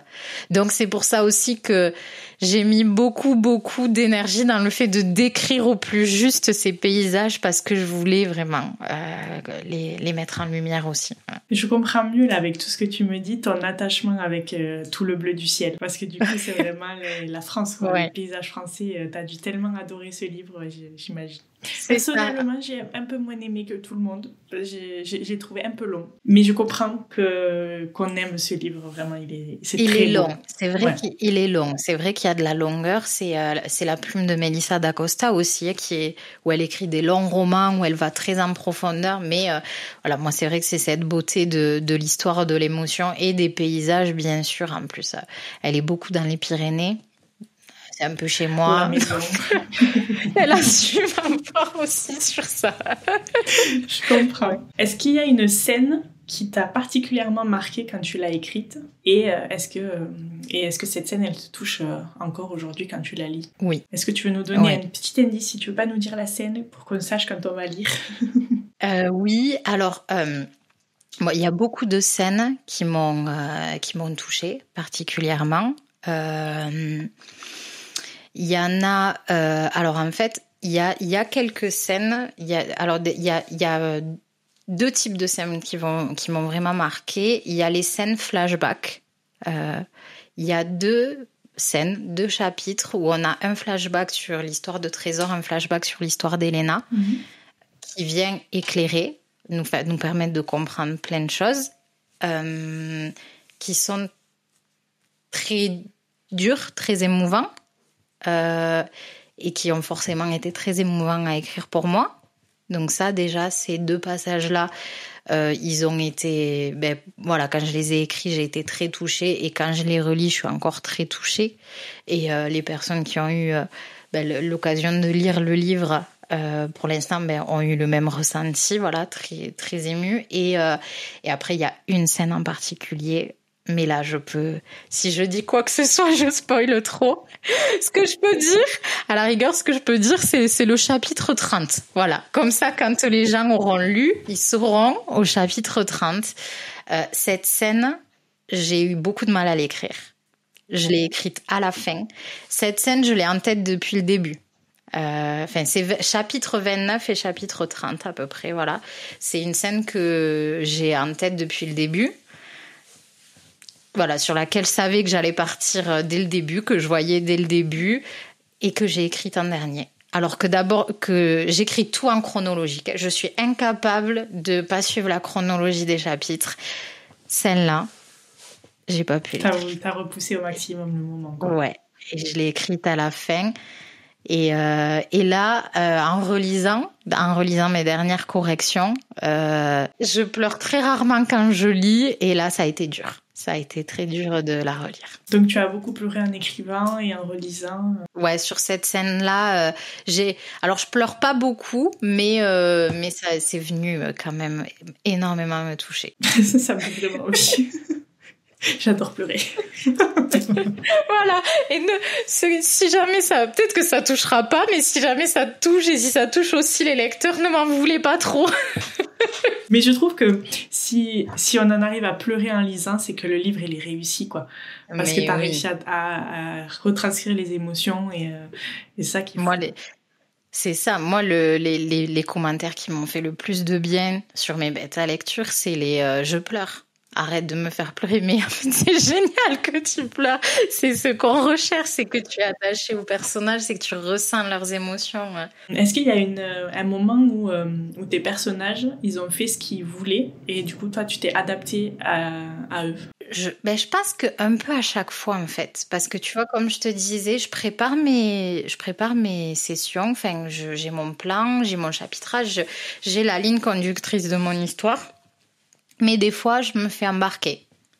C'est eux qui vont choisir comment va continuer la scène. C'est eux qui me guident ce qui se passe, en fait. Enfin, c'est eux et moi. Mais je me laisse porter par là où ils vont, par la tournure que prend le dialogue, que prend la scène, voilà, que prend la suite. Et du coup, ça a déjà... ces changements-là, ça a influencé sur la suite de l'histoire à chaque fois ou t'as réussi quand même à rester dans ton idée? Non, j'ai quand même réussi à rester. Ouais. Est-ce que les personnages que tu as écrits, ils te ressemblent sur certains points? Est-ce que tu as mis un peu de toi dans ces personnages? Un peu, ouais. Ouais. Un peu. Il paraît. C'est ceux qui m'ont lu et qui me connaissent. Oui, il y a, dans le personnage d'Elena, il y a pas mal de moi. Pas tout voilà, parce qu'elle a sa propre histoire, parce qu'elle a ses propres vécus, parce que les expériences qu'elle a vécues, je les ai pas vécues, enfin pas toutes, et voilà, et qu'elle a, voilà, on a pas le même milieu, pas la même famille, enfin, mais il y a quand même de fortes similitudes et des choses que j'ai déposées moi à travers son histoire, en fait, que j'avais besoin de poser, des mots que j'avais besoin de poser sur mon vécu, mes émotions à travers son histoire à elle. Et dans Trésor aussi, bien que ça soit un homme, voilà, dans le personnage de Trésor aussi, il y a des choses il y a des petites choses aussi qui viennent de moi, forcément, ouais, des choses que j'ai eu besoin pareil de poser à travers son histoire ou de personnes très proches de moi, à travers leurs deux histoires. Ouais. Est-ce que tu saurais me dire quel personnage tu préfères dans tout ce que tu as créé? Trésor. Ouais. Ouais. Je veux pas l'avouer, ça me fait du mal pour Elena, ça me fait du mal pour les autres personnages, mais Trésor, c'est Trésor, c'est le premier qui m'est venu, c'est, voilà, j'ai un fort attachement envers Trésor, envers son histoire, voilà, et je pense que les lecteurs s'attacheront aussi à lui, ouais, je dirais Trésor, Elena aussi, parce que voilà, c'est tous les deux, mais peut-être un petit peu plus Trésor, et parce que peut-être son histoire m'a touchée un petit peu plus encore, voilà. Je dis m'a touchée parce que je l'ai découvert avec lui, son histoire. Je suis allée le rencontrer, mais et après j'aime beaucoup aussi Thérèse, la maman de Trésor. Du coup on n'en a pas parlé parce que du coup j'ai lu, je le sais moi, mais on va peut-être le dire pour les gens qui vont écouter. Le titre de ton roman, qu'est-ce que ça veut dire? Et oui, parce que du coup dans le pitch d'habitude je le dis, là je me dis ah mais c'est vrai oui, tu l'as pas dit. Ouais. Et j'y ai pas du tout pensé. Oui, donc Bolingo, c'est Lingala. Du coup, parce que donc comme je disais, Thérèse est congolaise, donc Trésor est d'origine franco-congolaise, donc ils parlent français tous les deux parce que Thérèse a appris le français à l'école et que voilà au Congo elle parlait français et lingala, même si elle maîtrise un peu mieux le lingala, mais des fois ils se parlent aussi en lingala et donc Bolingo en lingala ça veut dire amour. Et quand j'ai cherché mon titre, je voulais un titre en lingala pour rendre hommage à l'histoire de Thérèse et Trésor et leurs origines. Et le mot amour, c'est le mot qui m'est venu parce que l'amour. Parce que moi, je crois tellement à l'amour. Et comme je te disais, pas que l'amour conjugal, voilà, vraiment l'amour entre une mère et son fils. Enfin, il y a beaucoup d'amour dans cette histoire. Donc, c'était pour moi le meilleur mot. Et la petite question qu'on se pose tout au long de l'histoire, c'est est-ce que l'amour entre Elena et Trésor leur permettra de dépasser les blessures du passé, de surmonter le deuil et de pardonner? Je vais arrêter de dire que j'ai envie de lire ce livre parce que bon. Il sort quand déjà? Début juillet? Non. Donc la campagne démarre le 9 avril, donc tout bientôt. Donc les précommandes, c'est le 9 avril. Donc c'est là où je fais ma petite minute pub. Vas-y, tu es là pour ça. Voilà. C'est là où j'ai besoin de vous très vite, de suite. Il faut se mobiliser de suite et en parler. Voilà, si vous avez des personnes qui sont intéressées, si ça vous intéresse, voilà, de se mobiliser vraiment pour le faire connaître. J'ai vraiment besoin de ça. Et du coup, donc les précommandes dédicacées, donc la campagne démarre le 9 avril. Et le temps qu'après, moi, je puisse lancer les impressions et tout préparer, ça arrivera début juillet pour le lire cet été. Voilà. Alors, on va passer à la partie 4, les goûts et les couleurs.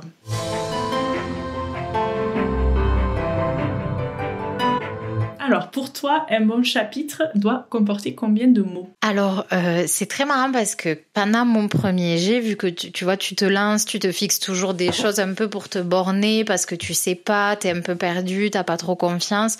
Donc, je m'étais dit à peu près, entre 2500 et 3500 mots à peu près. C'était sur ça que j'étais partie. Donc, tout le long de mon premier jet, je me suis un peu fixée à ça. Et en fait, après, j'ai complètement oublié ça.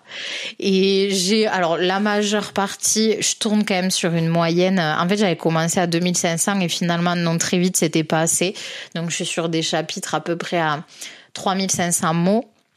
Il y en a des un peu plus courts, parce qu'ils sont un peu plus impactants. Et d'autres un peu plus longs. Est-ce qu'il y a un cliché de la littérature dont tu ne peux pas te passer ? C'est une question dure, c'est-à-dire ouais, dur ça. Par exemple, je vais te donner un exemple de fantasy parce que c'est là-dedans que je baigne. Mais tu vois, dans la fantasy, on a un peu le one bed trope. Tu sais, c'est le moment où les deux protagonistes, ils se retrouvent dans une auberge, il reste qu'une chambre et il reste qu'un lit, ils doivent dormir ensemble. Tu vois ce genre de scène-là, des trucs hyper clichés. Mais quand c'est là, on s'est dit, ah oui, je veux lire cette scène. Tu vois ce que je veux dire ? Ouais. Donc, est-ce qu'il y a quelque chose comme ça dans le tien ? Alors, moi, j'aime les scènes de climax quand même, vraiment la scène du pic tout en haut. Et après, moi, je suis... alors peut-être un peu, tu vois, encore cette âme de romantique, mais moi, la déclaration de la fin, c'est mon truc. C'est le truc que j'attends tout le long de la lecture. C'est le truc que j'attends. Vraiment, je suis là il me tarde d'arriver à, parce que voilà, le cliché en roman, il y a des codes dans chaque genre et il y a quand même le code de la romance, c'est qu'à un moment donné, il y a la déclaration à la fin. Après, ce qui va se passer après, voilà. Mais il y a toujours cette déclaration-là. Et moi, ça, c'est mon truc. Voilà. Là, il y a les émotions que je vais ressentir tout le long. J'adore quand même quand ça vient me bousculer, quand je suis très, très, très émue pendant ma lecture. Mais j'aime beaucoup ce moment de d'éclat. Et quand ça vient de l'homme, encore mieux. Quand c'est donc, je veux pas spoiler, mais ça vous donne des petites idées quand même. Mais quand ça vient de l'homme, encore plus. Est-ce que tu as une idée si ton projet devait être adapté en film ou en série, ce qui est tout à fait possible vu que c'est plus facile d'adapter de la romance que de la fantasy. Est-ce que tu sais déjà quel artiste tu souhaiterais avoir pour la bande originale, pour les musiques ? Alors c'est très marrant parce que moi j'ai créé une playlist de Bolingo que je vais partager d'ailleurs au mois d'avril là sur mes réseaux et que j'intégrerai dans le roman. Du coup, les gens pourront se connecter et avoir accès à cette playlist.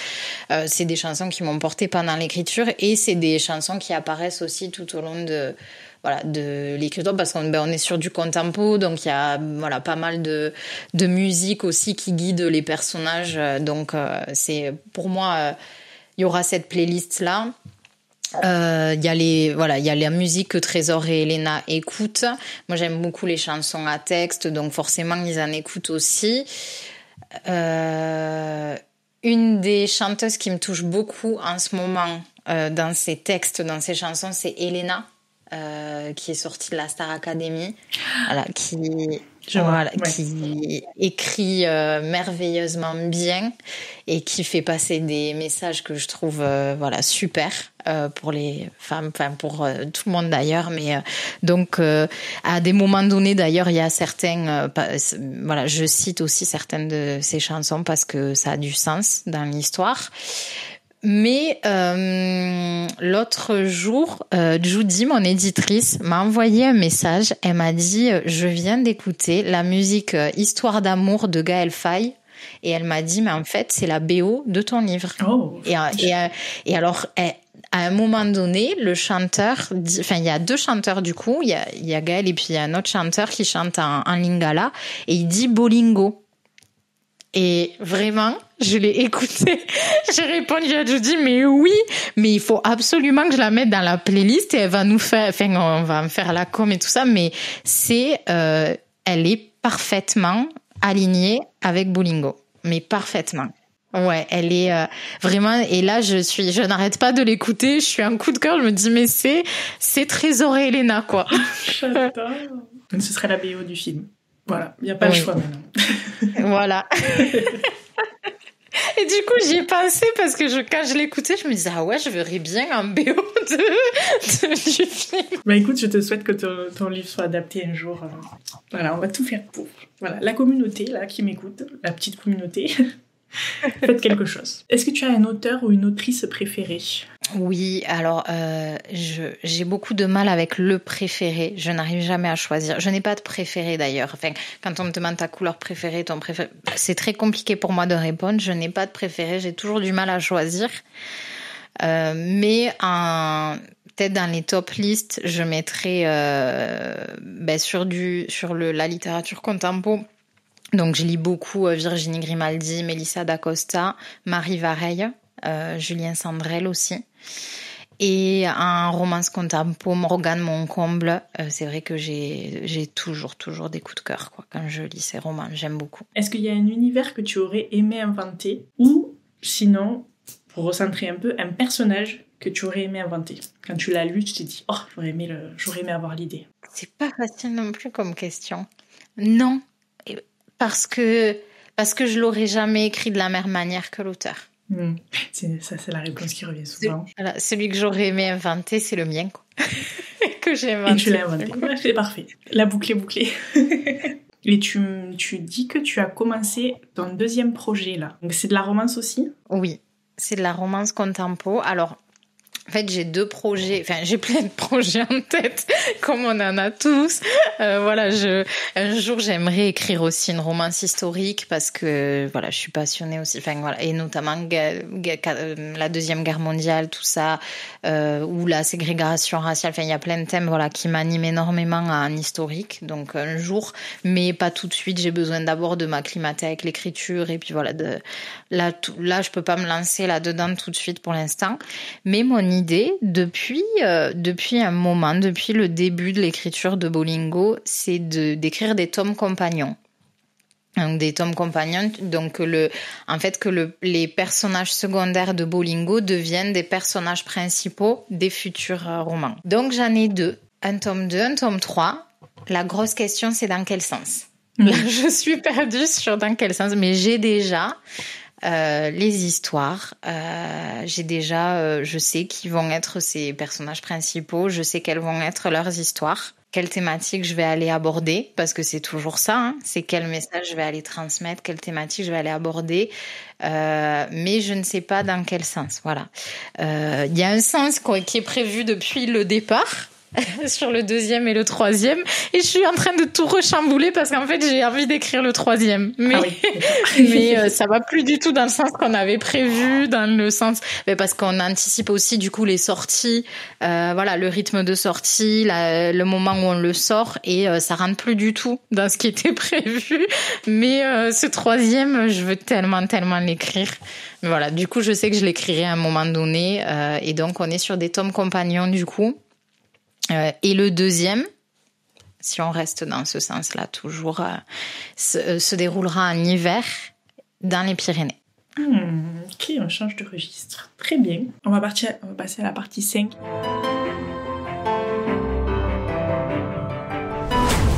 Alors la partie 5, elle s'appelle Fast Plume. Et j'ai repris le concept de Combini. Je vais te donner 2 propositions et tu dois me dire laquelle tu préfères. Oui, alors t'as vu ma capacité à dire ce que je préfère. Là, il faut que tu choisisses. Bon, après, si tu dis les deux partout, bon, ben écoute, on fera avec. Mais... Alors, chapitre court ou chapitre long? Chapitre long. Titre de chapitre ou pas? Pas. Première ou troisième personne? Première. Point de vue unique ou multiple? Multiple. Prologue ou direct chapitre 1? Prologue, mais j'en ai pas fait. Prologue. Toi, t'aimes bien lire qu'un des prologues. Premier jet ou réécriture? Premier jet. Grave. Saga ou one-shot? Saga. Livre papier ou numérique? Je consomme énormément le numérique, mais j'aime avoir mes coups de cœur en papier. Écrire le matin ou le soir? Tout le temps. Thé ou café? Café. Écriture sur ordinateur ou à la main? Ordi. Et enfin, organisation en carnet ou en numérique? Brainstorming en carnet et orga en numérique.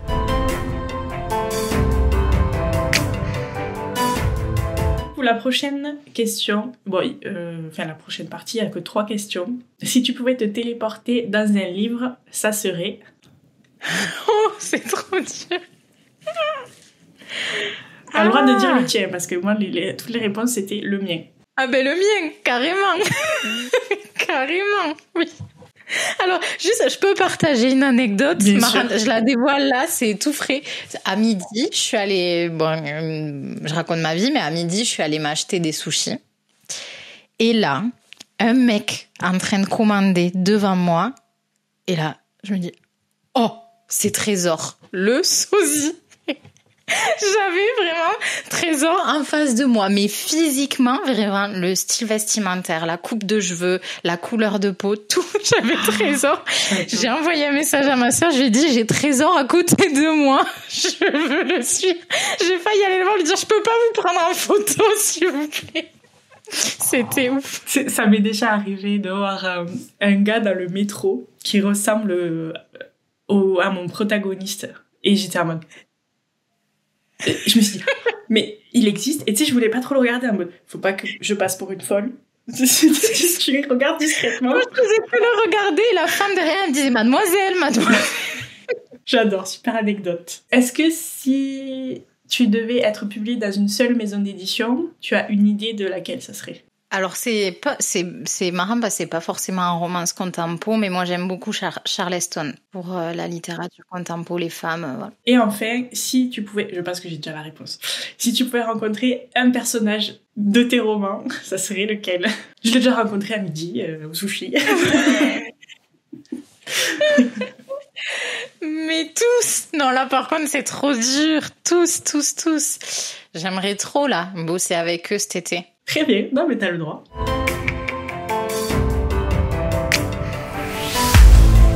Pour la prochaine, je vais t'envoyer une image. C'est une partie qui s'appelle jeu d'imagination. Et en fait, j'aimerais qu'en quelques phrases, tu imagines le début d'une histoire. Alors là, je suis tellement pas habituée à faire ça. D'ailleurs, moi, je fais très peu de... Je sais qu'il y a beaucoup d'auteurs qui font des moodboards et tout. Moi, je fais très peu pour me lancer dans l'écriture. Je suis beaucoup plus sur l'écrit que le visuel. Alors comme ça, de prime abord, moi je vois une image un peu qui est quand même un peu mystérieuse, un peu, on serait quand même sur quelque chose peut-être polar ou cosy mystery, quelque chose comme ça. Et à la fois, j'ai envie de détourner le truc et de partir sur... alors parce que peut-être c'est mon genre aussi, mais peut-être sur du contempo. Et sur l'histoire de cette femme. Et donc, on a ce côté un petit peu... Là, c'est sombre quand même, c'est la pluie, c'est peut-être période compliquée, tu vois, on est sur une période sombre. Et à la fois, de sa posture, elle m'inspire quelqu'un qui est quand même assez sûr d'elle, assez fort, assez solide, qui encaisse pas mal de choses. Et j'ai envie d'aller creuser l'histoire, la vie de cette femme. Et d'aller derrière, c'est un peu plus lumineux au fond, donc d'aller un peu vers la lumière qu'il y a là-bas. Ça me fascine parce que du coup, vous dites jamais les mêmes choses. Enfin, les 3 personnes que j'ai vues m'ont dit des trucs différents. Et là, on sent que toi, t'as vraiment une envie d'aller creuser le personnage, quoi. C'est le personnage qui t'intéresse. Moi, alors le décor, il me sert autour, en fait, parce qu'elle est imprégnée, enfin, elle est implantée dans ce décor. Mais moi, c'est vraiment elle qui me capte. C'est cette posture, c'est vers où elle avance. Je vais aller creuser. Qu'est-ce qu'elle va chercher? Là, les idées qui me viennent, c'est qu'est-ce qu'elle attend? Qui est-ce qu'elle va rejoindre? Qu'est-ce qu'elle va retrouver? Qu'est-ce qu'elle va aller trouver là-bas derrière? Qu'est-ce qui fait qu'elle a l'air là, ferme de dos comme ça, mais que peut-être derrière, elle quitte le noir, le sombre, elle s'avance vers un peu de lumière. Donc, j'ai envie de creuser cette histoire. Mais ouais. C'est parfait. Mais du coup, on va passer à la dernière partie. Donc, il me reste 3 questions pour la fin. La première, c'est si tu avais un seul conseil à donner à quelqu'un qui souhaite se lancer dans l'écriture de son premier livre, qu'est-ce que ça serait? Allez-y. Allez-y. Croyez-y, en fait. Et je crois la phrase qui m'a servi, une des phrases qui m'a servi le plus, il y en a eu plusieurs. Moi, je m'écrivais des mantras que je m'accrochais pour aller jusqu'au bout. Déjà, je crois que c'est se demander pourquoi est-ce que je veux l'écrire et rester focus sur ça. Et pour soi, voilà. Pas penser la publication, mais est-ce que quelqu'un va le lire, mais est-ce que quelqu'un va regarder ce que j'écris? Pourquoi est-ce que je l'écris? Et moi, ce qui m'a beaucoup aidée, c'est de me dire, en fait, pour savoir si un roman est bon, il faut qu'il soit terminé. Donc, tant qu'il n'est pas fini, je peux pas juger. Voilà. Et pour justement faire taire cette petite voix, parce que c'est cette petite voix qui nous dit j'y arriverai pas, ce que j'écris est nul, on se lance, on se dit mais ça va pas ce que j'écris, mais c'est normal en fait, c'est un premier jet. Le premier jet il est fait pour être imparfait, juste pour exister, et après on va venir corriger, retravailler, l'affiner. Mais le livre que vous voyez publié, c'est pas le premier jet, jamais. Et faire taire cette petite voix, se dire arrêter de juger cette petite voix et se dire j'y vais, j'écris et je verrai à la fin. Mais il y a que quand il sera fini que je saurai. Et au moins ça nous pousse à aller jusqu'au bout. Et croyez-y vraiment. Est-ce qu'il y a une question que tu aurais aimé que je te pose? Non, tu m'en as posé pas mal déjà, c'était chouette. Non, j'en vois pas trop comme ça. Et enfin, la dernière question, c'est est-ce que tu as une question, toi, à poser à la personne qui passera juste après toi? Pourquoi est-ce qu'elle écrit? C'est vrai que tu me l'as pas posé cette question. Pourquoi j'écris? Oui, donc, voilà, non, mais est-ce que tu veux y répondre? Est-ce que je veux y répondre? Oui, mais du coup, je l'ai pas en tête, mais j'écris pour plein de raisons.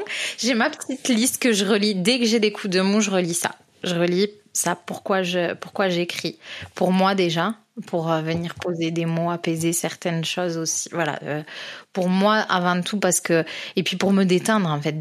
Mais vraiment le bienfait que ça m'apporte dès que je suis stressée, angoissée, dès que je commence à m'épuiser, à pas être bien, je me mets à écrire, ça m'apaise instantanément.